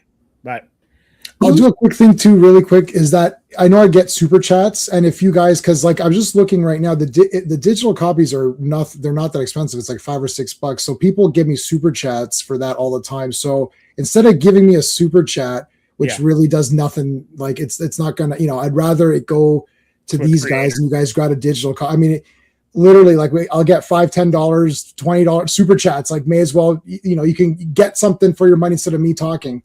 May as well. I'm not trying to mark you up, but if you did get just the base physical copy of me and Sebastian's book, both of ours, you get so much additional free stuff for what is it? Probably, Sebastian, like $24 or something like that. Yeah. Yeah, so even if you guys want to do that, like if you're going to give give memberships, like people do membership giveaways, and the memberships cost, like my memberships cost, you may as well get for that. You can at least get a couple of comics, and you get a bunch of extra stuff, as Nate is saying as well. So just as a tip, like I don't need the super chat for today, right? Like Yeah, that's a great idea. And Sebastian, what about the Cobalt cricket? What about him, indeed? It's whereas Nate has done a love letter, an homage, if you will, to sci-fi in both traditional and comic book genre. Mine is a love letter to 60s, 70s, and 80s superhero comics. It's the bright colors, it's the alliteration, it's the pseudoscience. Oh, I love pseudoscience. I also love saying Me too. pseudoscience. I love that. It's the best. And when we went through my Rushmore, I like all the C lists, I like all the whatever. But what I like about them, other than like for comic book superheroes, I am the equivalent of that friend you have who only listens to like indie music. So when you're like, what are you listening to? And he's like, you've probably never heard of them. Those are the superheroes. Like, oh, who are you reading? You've never, who's the greatest Canadian superhero? Obviously, The Pitiful Human Lizard by Jason Liu. Yeah, who lives like 10 minutes from me. I'm so jealous of you. Some of the best compliments I've gotten, and I've gotten them from 4 separate people, where they looked at the 5 pages that we had put out as our preview, and they looked at the way that Gambit Melendez, my artist and co-creator, and they were like, it has kind of a Pitiful Human Lizard vibe. Have you ever read The Pitiful Human Lizard? And I'm like, I love that. I loved that book. I have both versions of the trade from when they updated it. The first time somebody told me that, I shared it and tagged Jason Liu, and I got a heart emoji, and that was enough. I didn't even need to do the comic after that. That met my criteria. But I like those kind of everyman underdog heroes. I like the characters who, like, if you read a Hulk, nothing against the Hulk or Wolverine or even Superman, but it's not hard to imagine they're going to win. My guy dresses like a blue cricket. He's not the hero who shows up at your, while aliens are fighting in the street. This is not the guy that makes you think, oh, good, I'm saved. This is the guy that you think, well, maybe I can run away while they're killing him. This ought to buy me a few minutes to find a better hiding spot.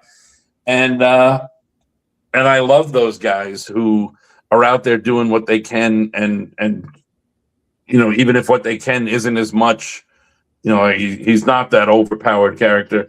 When people would ask me what I liked about the Ted Kord Blue Beetle, I used to describe him, and I still do, as I'm like, he's like Batman without the emotional baggage.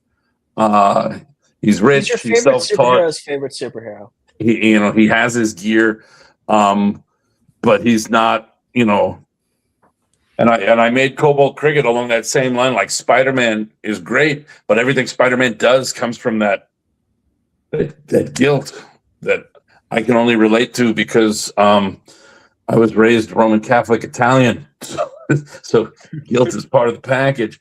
But Cobalt Cricket doesn't have guilt. He gets these powers, and they're not overwhelming powers by any stretch of the imagination. But he still decides, well, I'm going to help in whatever way I can. The most powerful thing he has out of being a cricket is his chirp. and that's just from vibrating his wings. And even that, if you look at the way his costume is set up, he has speakers on his gloves. He and a friend of his who is good with technology and a musician, they designed a microphone amplifier that goes underneath his little bug cape, and that records, the chirp when he does it, and then amplifies it so that when it plays through the speakers in his gloves, like you see happening right there, it's like a sonic blast. But his regular chirp is just a louder cricket chirp. It's not, I have heat vision. I have an unbreakable claws. My wings shake. So he's not. He's not the biggest and the strongest, but it's his heart. Whenever I'm on one of these shows, I talk. As a kid in the '80s, two of my favorite issues of Amazing Spider-Man were the ones where Firelord came to Manhattan. This Silver Surfer level power cosmic herald of Galactus came to Manhattan and started, wrecking stuff, while Peter Parker was already having, his usual horrible time. So even though Spider-Man has no right taking on a Silver Surfer level character, Spidey beats the crap out of Firelord just out of the sheer frustration and that obliviousness that he shouldn't be winning this, to the point where the Avengers have to kind of pull him off. And I like that aspect. I like the guy who, even though he has superpowers, his most impressive feats are still going to come from like that, the superhero equivalent of when a mom gets enough adrenaline to lift a car off her kid, kind of deal. Yeah. But too bad power scalers just hate that. Right. But the hell with their scale. Exactly. I was never a math guy, but I wanted to do something fun, but serious. Like, somebody reviewed Pinnacle #1, and they didn't really review it. They just kind of summed up what happened and then said a sentence about everybody. And one of the things they said when they read the Cobalt Cricket was, he seems to enjoy fighting crime, and it's pretty funny, but I think it should decide whether it wants to be funny or serious. And I was like, nobody says that to Spider-Man, to the people writing a Spider-Man comic. Spider-Man is a very serious book, and a lot of serious, you get your girlfriend thrown off a bridge and possibly you're saving her is what killed her. That's some serious shit. But Spidey still makes his jokes and still quips and still has, weird, strange things happen to him, and has to accept that some of his rogues are not exactly, the most impressive. And that's what I was going for. I'm trying to dance.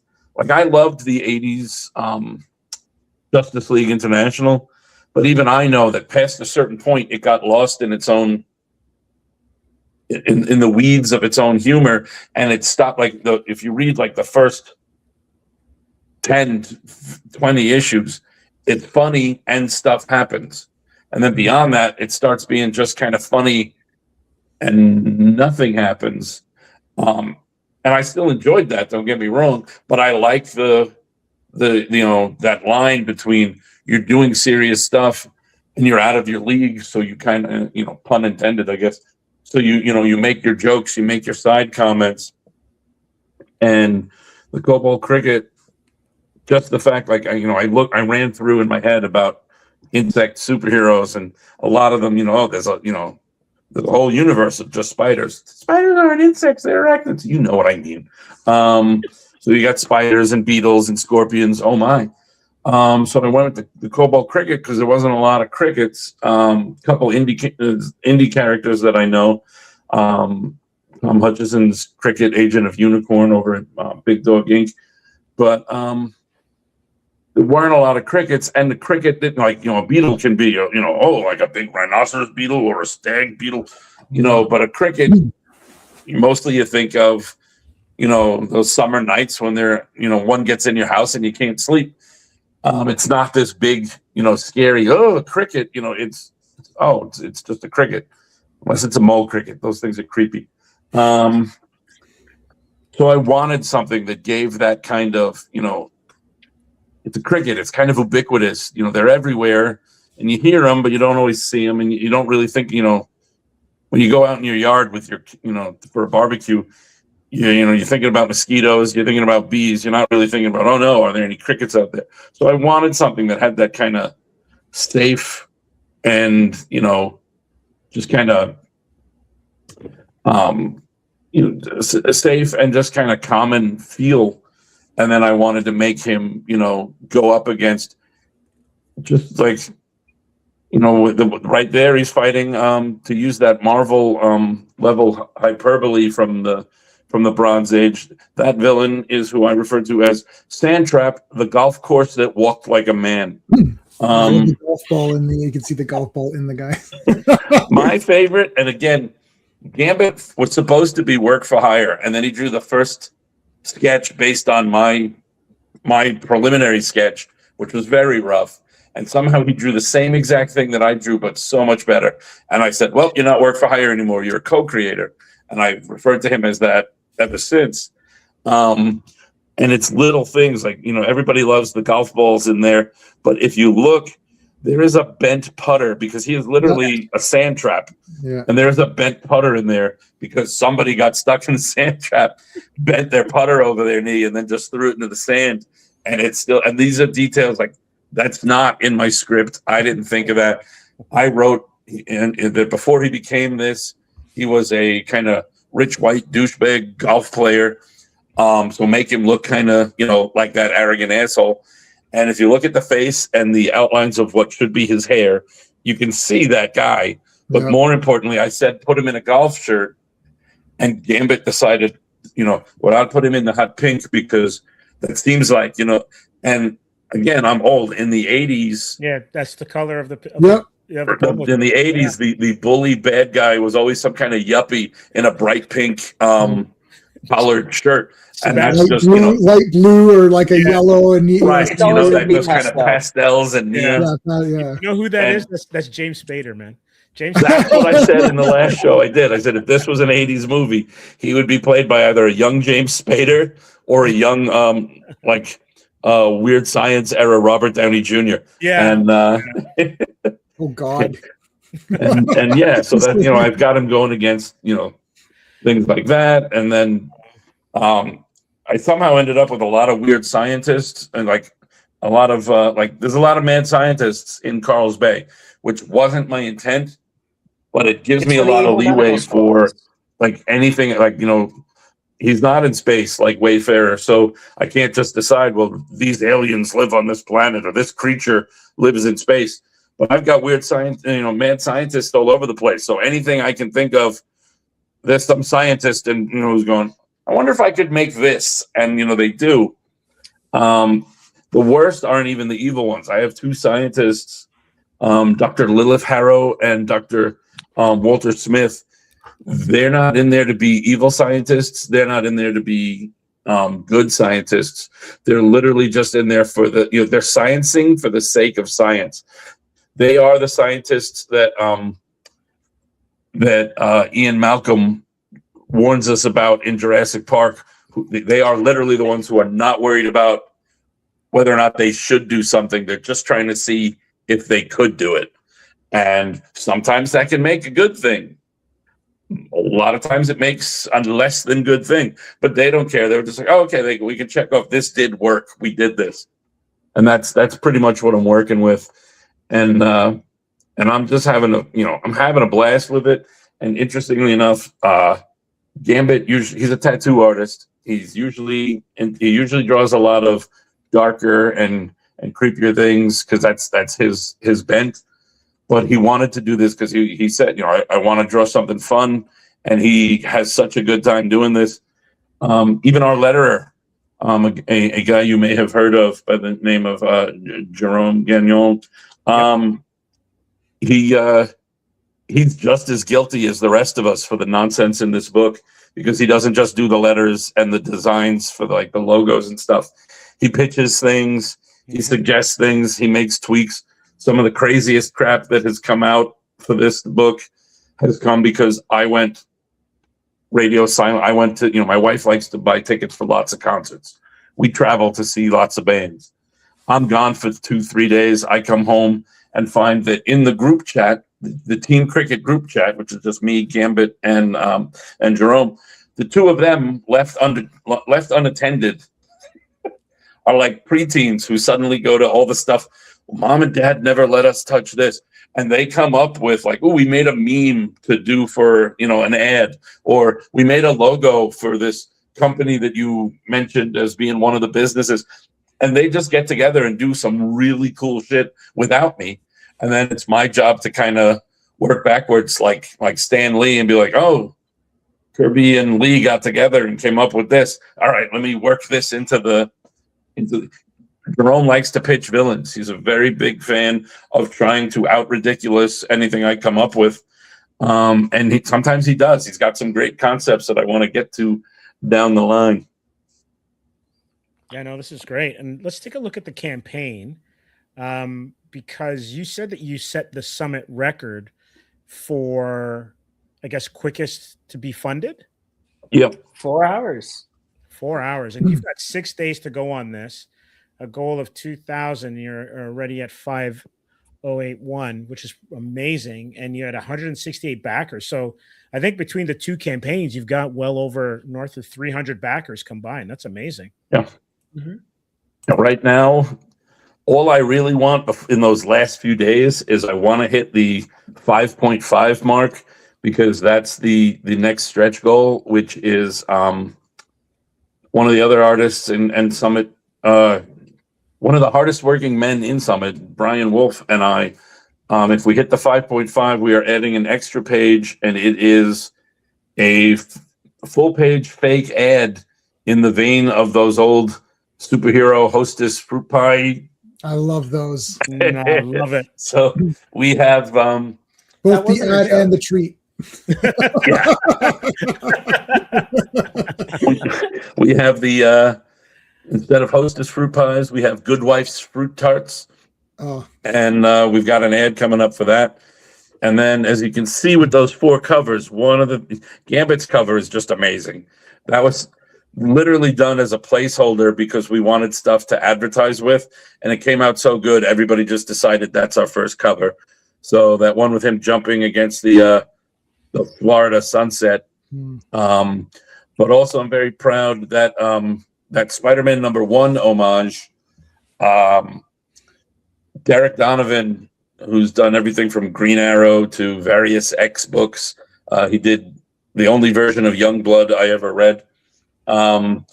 And Laura Martin, who came into comics before she was married as Laura Dupuis, and she's colored everything from the Morrison and Quitely JLA Earth 2 graphic novel, and she's done the Astonishing X-Men, and she's done actual JLA comics. And Planetary. I first was introduced to her when she did the original couple runs of The Authority and Planetary. And they are both friends of mine. They were friends of Carl's, and we became friends along the lines.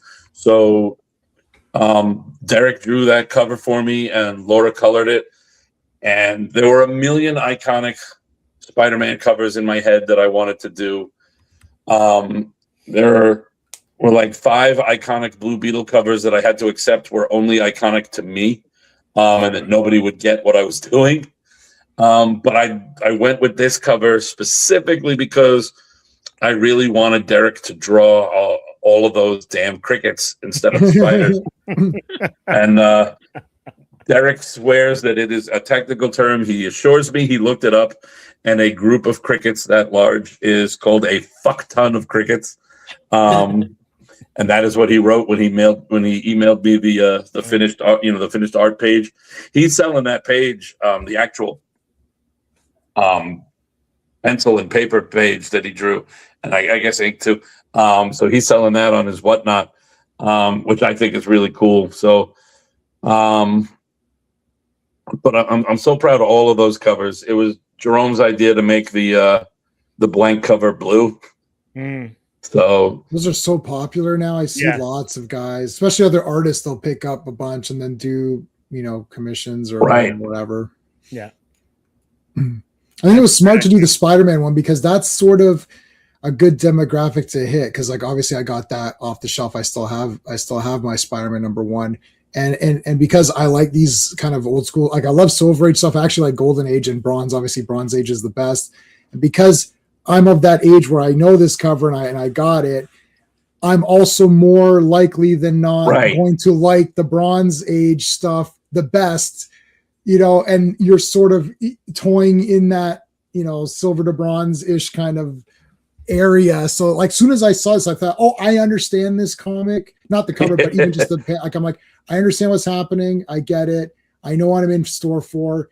It's a comic. It's unapologetically a comic book. Sometimes I think people, they think that they're writing some big novel, and it's like, no, you're not writing a novel. It's a comic book. This isn't Shakespeare. This is a superhero comic book. Right. So Nate's with less dialogue, more or at least immersion. right to the medium. Yes. Yeah, I think people are using it now, and I think you could spot phonies. I'm not going to mention anybody, but I can definitely mention them if you want me to, but I'm not going to. I can spot the phonies who are no. I've already gotten in trouble. You won't. Not on Steve's channel. On my channel, I don't to get in trouble across the entire internet. Yeah, across the whole internet. Let's name our negative Mount Rushmore. Oh my goodness! What's your Mount Rushmore? Oh my god! I did a Mount Rushmore of the Punisher actors, and I got 350 comments, and they're not happy with me. But anyways, but. No. I like, yeah, you could tell different kinds of stories with comics, but I think if you're diving in and saying, I actually want to do a comic and I want to do more than one issue, and I don't want this to be a springboard for me to have an Amazon or Netflix deal and then leave the medium. And when you do that, it almost writes itself, because you're a fan of comics, and obviously I could tell that Sebastian loves this era. So you're already in your head, oh, I've got like 25 villains already in my head. And then here's the other thing, like you're saying, guys coming out of nowhere. Oh shit, what about this guy? Because it starts to write itself in the sense that if you're a nerd for this time period, you start to think, oh, I like this. And then someone's gonna be like, what about a villain that's like, this animal or this bug or whatever? It's like, and then and even with Nate, because I can tell you're saying Doctor Who, you're liking all these kind of sci-fi things. When you're a fan of that, an actual fan of it, there's so many ideas that you want to do that one comic is not enough for you. That's where the actual creators come in, and the tourists are not. The tourists are like, yeah, I've got this idea. They do their little idea, and they're like, there, I did it. Is this an IP? No one cares. No one cares about your dumb comic. It's like, you need to put the time in. You people can spot a phony. 100, especially me and Steve, us old folks. I can tell you in 2 seconds. Look at, this is fake. It's like, this guy wants a Netflix deal. He's got his little story. That's it. But when you do something like this and you're starting in this way, where you're telling people, look, there's going to be more to this story. It's not just going to be one, because I've already got a lot of stuff planned out and I want to stick with it. And I think people enjoy that. And I think when they saw this, to get back quickly, because you see this and you're like, it's for me. You're going to know right away. Like I'm a horror movie guy. I don't know if you know there's a movie called Night of the Demons where Angela's, it's like this demon woman. You see the poster, like, that's either hell yeah, I can't wait for this, or Hellraiser. Let's say Hellraiser. You saw the Hellraiser poster, you're either like hell yeah, or you're like, no. That's I can't wait. Well, I can't watch that movie. And if you love Hellraiser, the poster, you're gonna love the movie. So I think when they saw this, they're like, I understand this guy. I know what this guy is all about. I'm gonna enjoy this. What the heck, right? So I think you got an edge there on that. Oh, hey Dan, how's it going, dude? What's up, Dan? No, these are all brand new, Dan. You're in the front row seats here. Yeah, they're on Kickstarter, and they have a campaign. Both Nate and Sebastian have their books up, and so links are in the chat, buddy. I'll put more links up. If you want some more cosmic stuff beyond Wayfarer, there's also Trench, which is a alien who's on Earth. We're gonna get to that too. We already have the links for that as well too. But there's 6 days left for this one, Dan. So if you want to back it, you still have some time. And the question, are there late pledges on either of your campaigns? Yes. Not for mine, but there are going to be plenty of opportunities to get a Wayfarer #1. It'll be available in other Summit campaigns. You'll be able to get it with Wayfarer #2 and so on. You'll be able to get it wherever we're going to make sure our #1s are very readily available. We're going to make sure our first arcs are very readily available. We want Summit to have a very easy access point and we want to just have a book for everyone, a wide range of superhero books, because we're just a bunch of comic book fans making a bunch of different comics, and one of them is going to appeal to somebody. At least. I have late pledges because everybody in the group told me to. It'd been a long time. This is only my second Kickstarter. I did one for a book called Allied Forces from my own Sunday Night Comics group. And I did that forever ago. And they changed so much of Kickstarter that I had no idea what the hell I was looking at. And Travis and Devin, so our publisher and our editor-in-chief, both said, yes, enable those. And I said, okay. I didn't know exactly. I mean, the name made it sound pretty obvious as to what they were. I didn't know and still don't fully understand exactly how that works and what I have to do with those. But they told me to, and I said, okay, I'll click that button. So yeah, after this ends, people still have a chance to bid on it, should they so desire. Should they feel left out? But if they want to give you a birthday gift, they need to do it before. Yes, you could do it for the birthday. And there's no negative to backing this, because think about it in this way. Yes. You're going to go the next time you go to the comic shop, you're going to buy a couple of comics, and the people producing those comics are only producing them to keep an IP alive so that they could farm it for bullshit movies that are going to suck ass and you know it. They're only going to be episodes a season. If they're a TV show, it's going to be terrible. Right, exactly. Yeah. So that's all they care about. Versus you're getting comics of people that actually care about comics and like the same ones that you do, except for Speedball or whatever. But other than that, they like the same thing you'd like. It's like actual nerds making comics that like comics. It's not a bunch of people that are literally just producing whatever slop they got to produce to get their page count up. There, we got our IP. Here's the 47th Batman comic. If you didn't get the first 40, it's like there's how many Batmans. Drop one Batman one time. You don't need to buy all 7 Batman issues. Surely, if you're buying those, you can surely grab something from here and at least get it. At least support people who like you. They like you. They think like you. They act like you, and they want to make comics. They don't just want to exploit you. You can even still buy your Batman. Just don't buy all 6 variants. You don't need to get one. Don't buy all 101 and then buy one of these variants. Just buy one of these. Yeah, Absolute Batman. Listen, Absolute Batman printing. I think 17. We are in one of the best times to be a comic fan right now. We have this amazing landscape of a medium right now, and everyone's firing on cylinders except for a couple of notable exceptions, but mostly everyone's doing incredible, and there's some amazing stuff happening, and there's no better time to be a comic fan, and it's just infectious down to indie creators like us. And Nate's also, Nate's young. Like, you can add 3 Nates up to get to my age.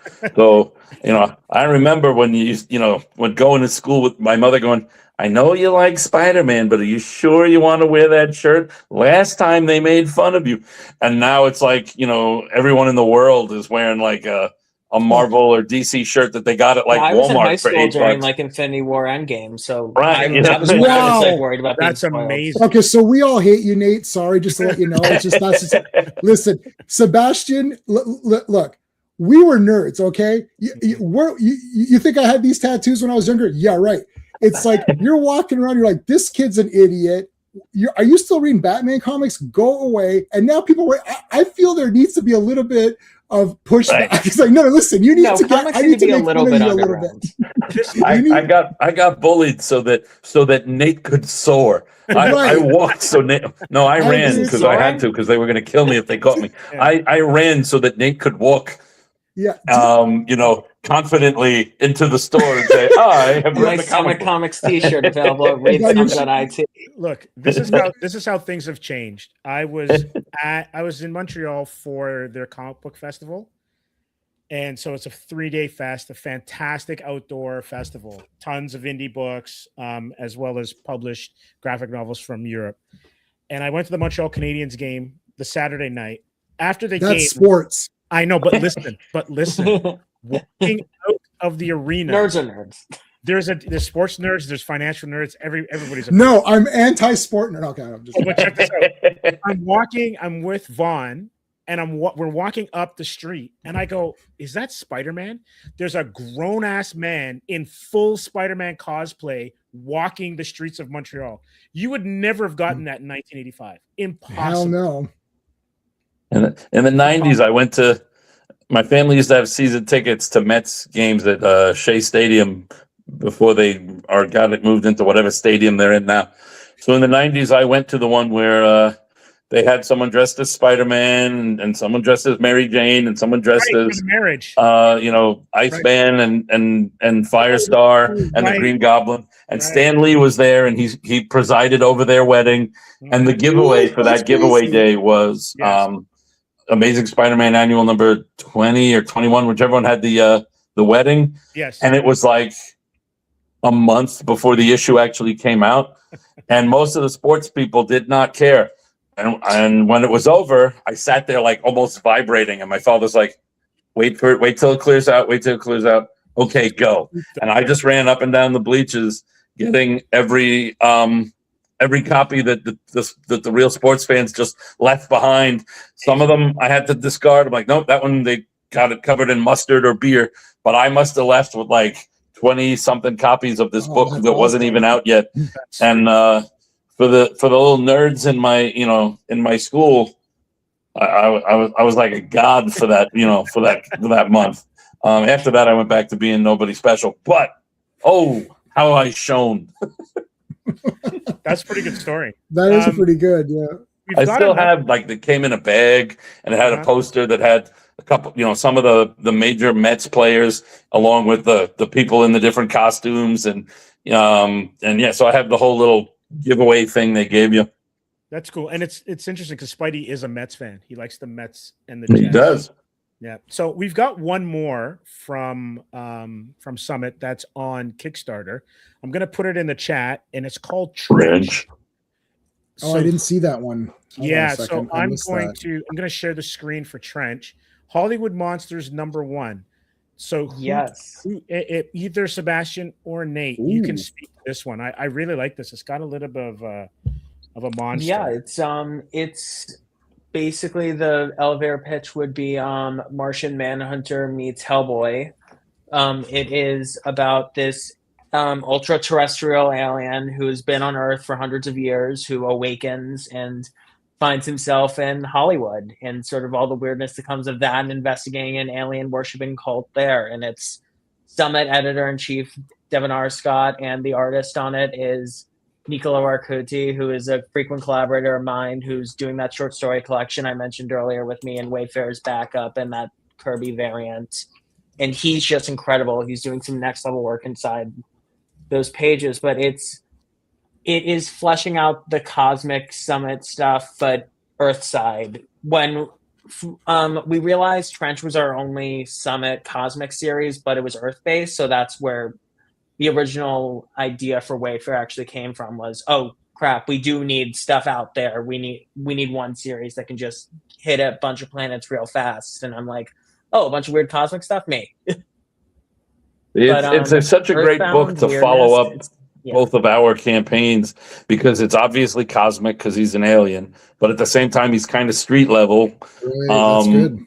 And it's an alien who it's an alien doing like a mystery, but he's following a cult. So there's like, it's got that.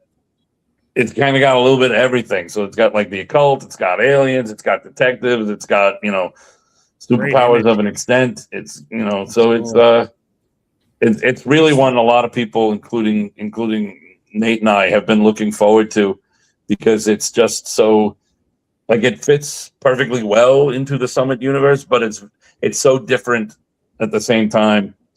And not plus for the Trench squeamish. just looks really freaking cool. Not for the squeamish either. Look at that. And you got to wonder, maybe the first piece of clothing he found when he woke up was a trench coat. Think of how embarrassing his name could have been if he found other things. It's like the diaper or something. Yeah, who are you? I am Garter Belt. It just. I am Onesie. But his name actually happens to be very close to Trench, his alien name, so it's very convenient. Right, because that's a that's a because the guy understands comics. It's like that's a comic. Exactly. Yeah. How can a guy named I Otto need Octavius that. get the art? Well, let me explain that to you. It's comics. That's the stuff I love. In Cobalt cricket, his name is Glenn Fielding because a Glen and a field are both places you can find crickets. Oh, beautiful! There That's you a go. genius. That's amazing. That's how it should be. And We have a villain in the first issue called the Lionfish. His actual name is his first name is Leon. His last name is Pesci. So he is his name was Lionfish, and now he is the Lionfish. The most fun I've had with coming up with characters in the Summit universe. I've got something coming up with a team of super monkeys that all have pun names. That was the most fun I've ever come up with anything. that's very DC. I like it. Nate could light me on fire, and I will still love him because of those damn monkeys. Yeah, I'm still proud of Narangatang, but somebody's about to really epically fail to try to Elmer Fudd them some super apes, and that's going to be a really fun story in the Summit universe coming up. Yeah, I love this That cover looks here. cool. Yeah, that looks Great cool. cover. Marcus Jimenez. Yeah, Marcus is just our MVP. He's our Dan Mora because we just make him do everything despite the fact that he just had a kid. We'd make him. We'd force him to use his paternity leave to just spend more time on Summit. I think the thing is, this is something that writers, you guys seem to have nailed this as well. I think sometimes there's a disconnect between the writer and the artist because the writer is writing it for the writing, and the writer needs to write it for the artist. If when the artist gets the thing, he's like, okay, what do I got to draw? And it's like, okay, this guy sits at a table talking to this guy, and then that's the whole. You're like, oh, then that's just a job. But if it's more like, oh, there's a spaceship, or there's this guy who's going to be this, looks like a demon guy blowing the crap out of people. Oh shit, yeah, you're writing it for the artist to enjoy the work, so that it does. 100% right. You got to listen. I've never been wrong, but even when you write something that's very detailed and has a lot of stuff, I always make it clear this is just so you know narrative intent. Yes. You just know where my brain is at. At the end of the day, if you scrapped every word of this and just did what you thought was best from this point, it would probably be better than what I came up with. I've known Gambit for 10, 12 years now, and we haven't really worked on anything together before this, but he knows me well enough that when I write I don't have huge panel descriptions because I don't have to say a lot for him to already. He's like, okay, so when you say this, you want it to look like, and I'm like, yeah, that's exactly what I want. And he knows the characters I like. He knows my sense of humor. He knows, my emotionality. So I don't need to tell him much, and he can, I keep saying, no matter how ridiculous the thing I come up with, Gambit makes it look amazing. And I do have, maybe it's an advantage, maybe it's not. I have a degree in fine art. Originally, I thought I was going to draw comics. Then I went to art school and found out I was not going to draw comics and started writing. And then one of the things that Gambit does, when I send Gambit my crude, here's what I want him to look like, Gambit can draw, like I said before, exactly that, but a million times better. And he if you look at our art, you would think it was backwards. If you looked at my original concept and his, turnaround of the character, you would think that Gambit's was the original and mine was, oh, that's so sweet. Your 8-year-old nephew tried to draw it too. And it's like, no, that's what I looked at to make this. That's what my writer drew.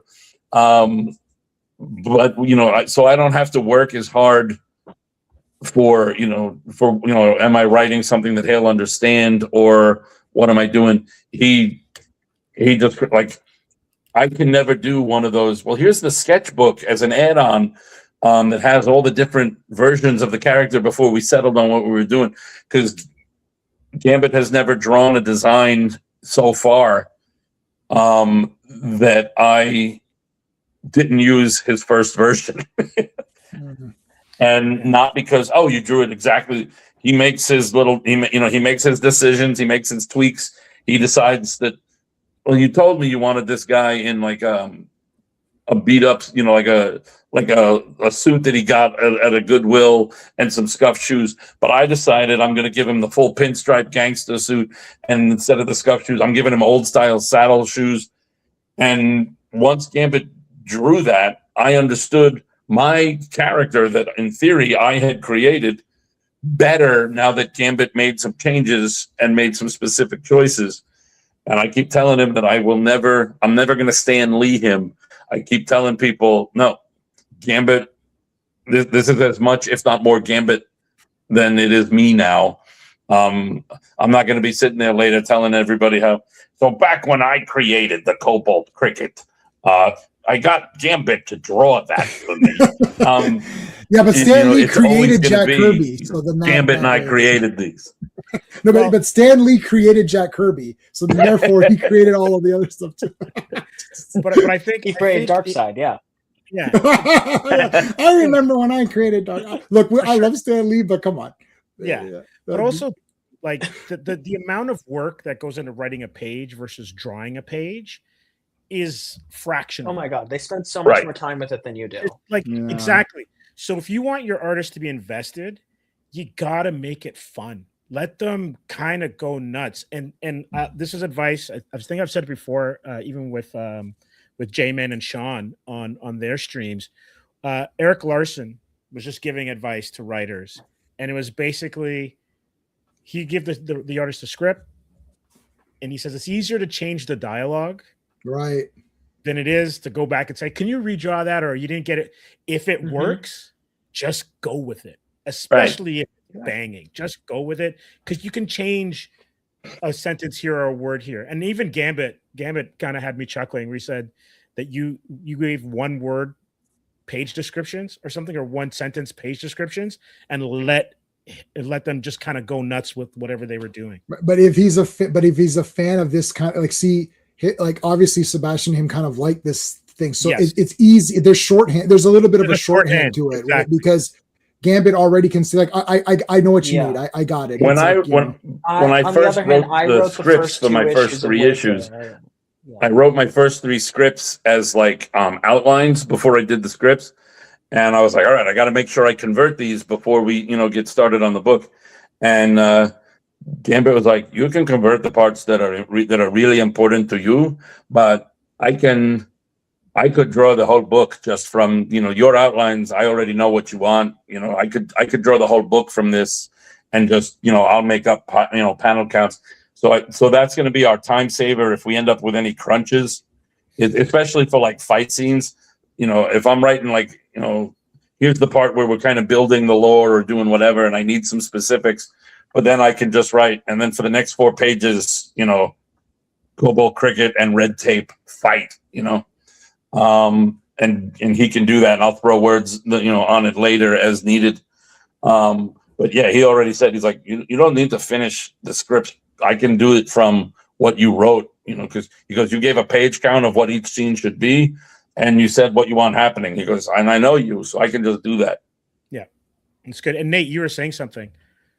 Yeah, I wrote the first 2 scripts of Wayfarer before I even knew if Stan would do it. So I was in a very different position where I didn't know what my artist would want or anything like that. I made sure, like I wrote the second script. I wrote the first script first, then reached out to Stan. Then I wrote the second one because I was too excited waiting for Stan to get back to me. But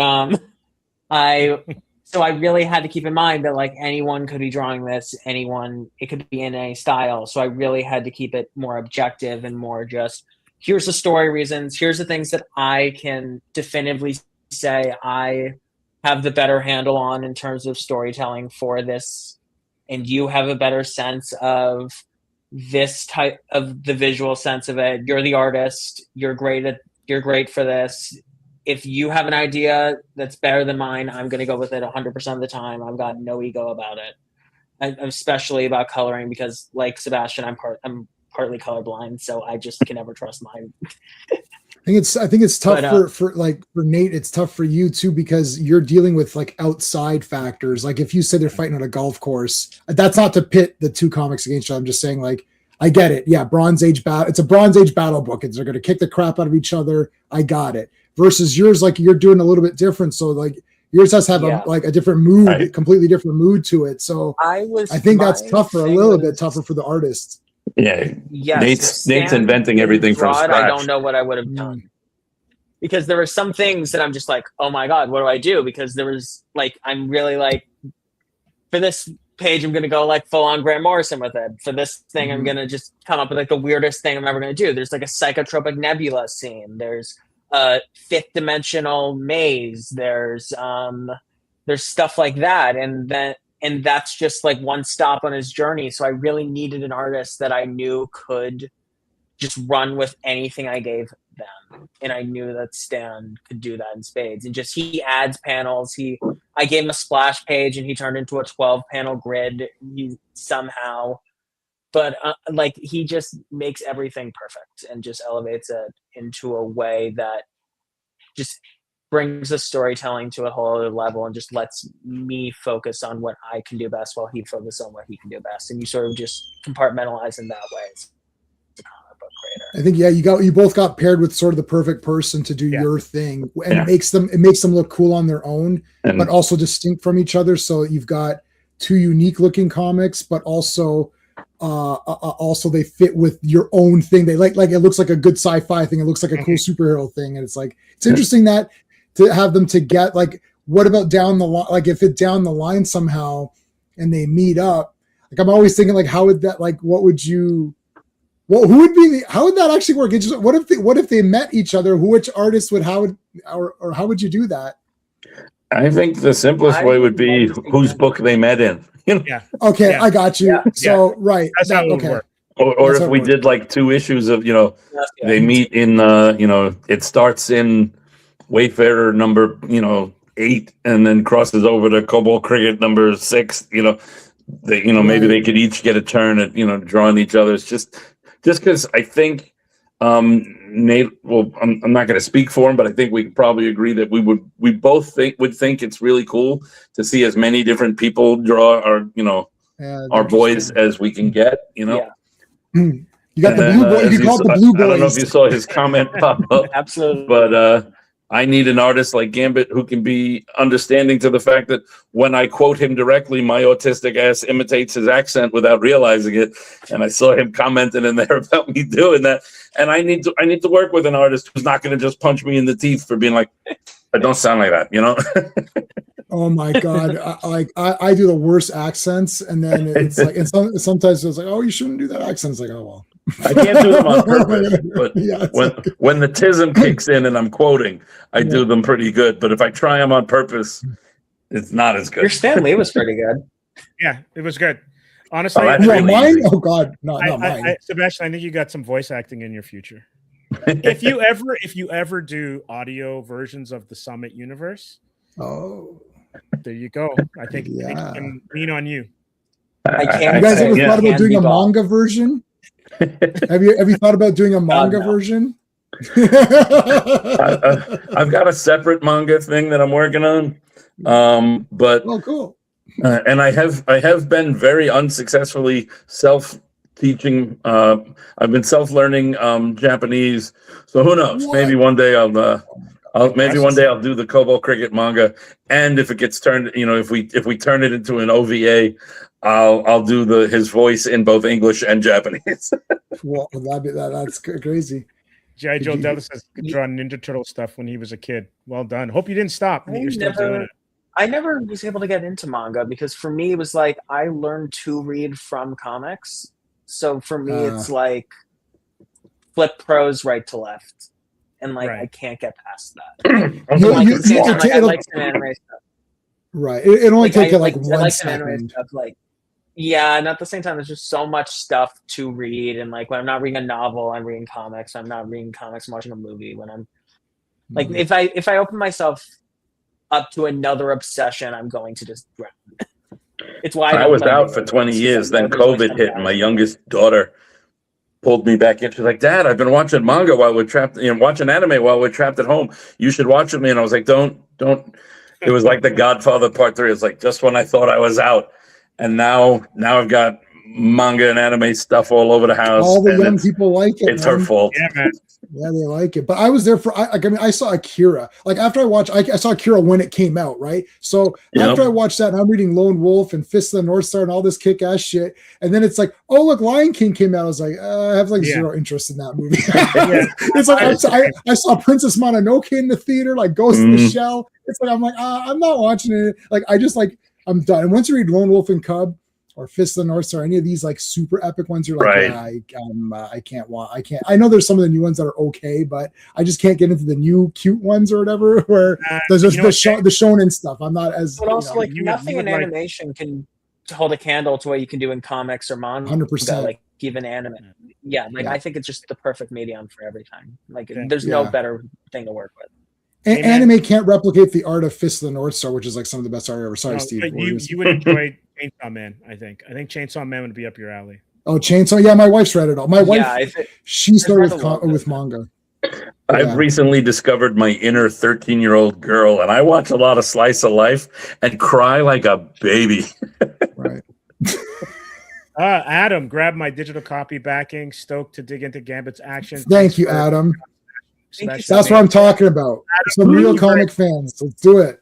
Yeah, absolutely. And there's only a couple of days left in Sebastian's. I think there's 6 days. Nate, you've got like 20 something days 12, left. I think.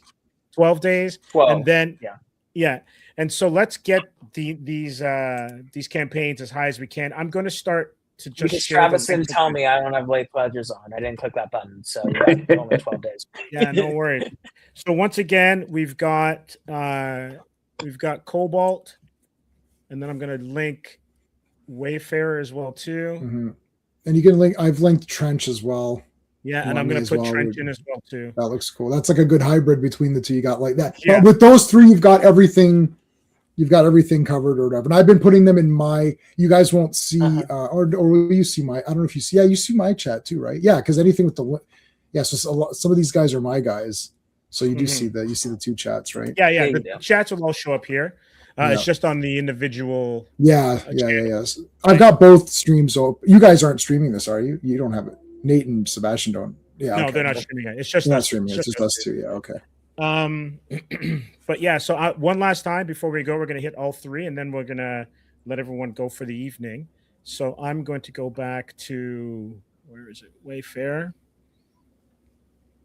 So you can see here, we've got 12 days to go, 122 backers at 3,800, approaching 3,900 USD. So already it's guaranteed that you're going to get the product because they've met their funding goal. Now it's about stretch goals, and let's see how much we can go. And Nate, one last thing. You said that if you can get to a certain number, you can unlock something else, or was that Sebastian? You've already gotten a completely free book. You've already gotten a bookmark if you back Cobalt Cricket. And now if you get 4,500, you get a free mini print that people can vote on in our pinned update. You can vote on which of our main 4 covers you want made into a mini print that will be sent out to our physical backers for free as well if we reach 4,500. That's awesome. That's amazing. So let me bring up Sebastian's.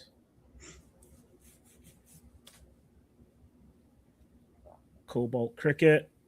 169 backers. You've cleared 5 USD. Almost tripling what you're asking for. You've got 6 days left. And what stretch goals are available with remaining time? With the remaining time, we met the first 2 stretch goals, so everybody's getting a sticker by Ignacio D'Amelio, the guy who did the bookmark that you get if you back both of us. We did a set of postcards by Gambit that are like those old vintage, like, visit Miami, visit Orlando, those old vintage Florida postcards. But this one, of course, is for visit Carl's Bay, and one that just says Moline County. And our current stretch goal is that we're going to add a page, and that was going to be the full page, kind of satire. I don't know if it's more of a satire or a love letter, but it is based on those old Hostess fruit pie ads that they used to put in the comics with Cobalt Cricket versus a villain called the Red Tape. and a battle that could only be ended by sugary processed American snacks. So good. Oh yeah. And if you back us both to get the bookmark, you'll most definitely get 2. We are not checking to see if one of us. Yeah, I don't see us being organized enough to go. Did you put it in? you will get 2.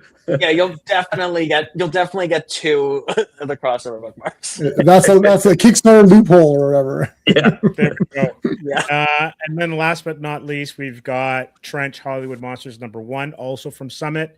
So this one just launched. You got 26 days to go. They're about a third of the way there with 1,200 USD, a little over 1,200 USD, and 55 backers. So a great amount of backers. But let's see if we can get them to their goal.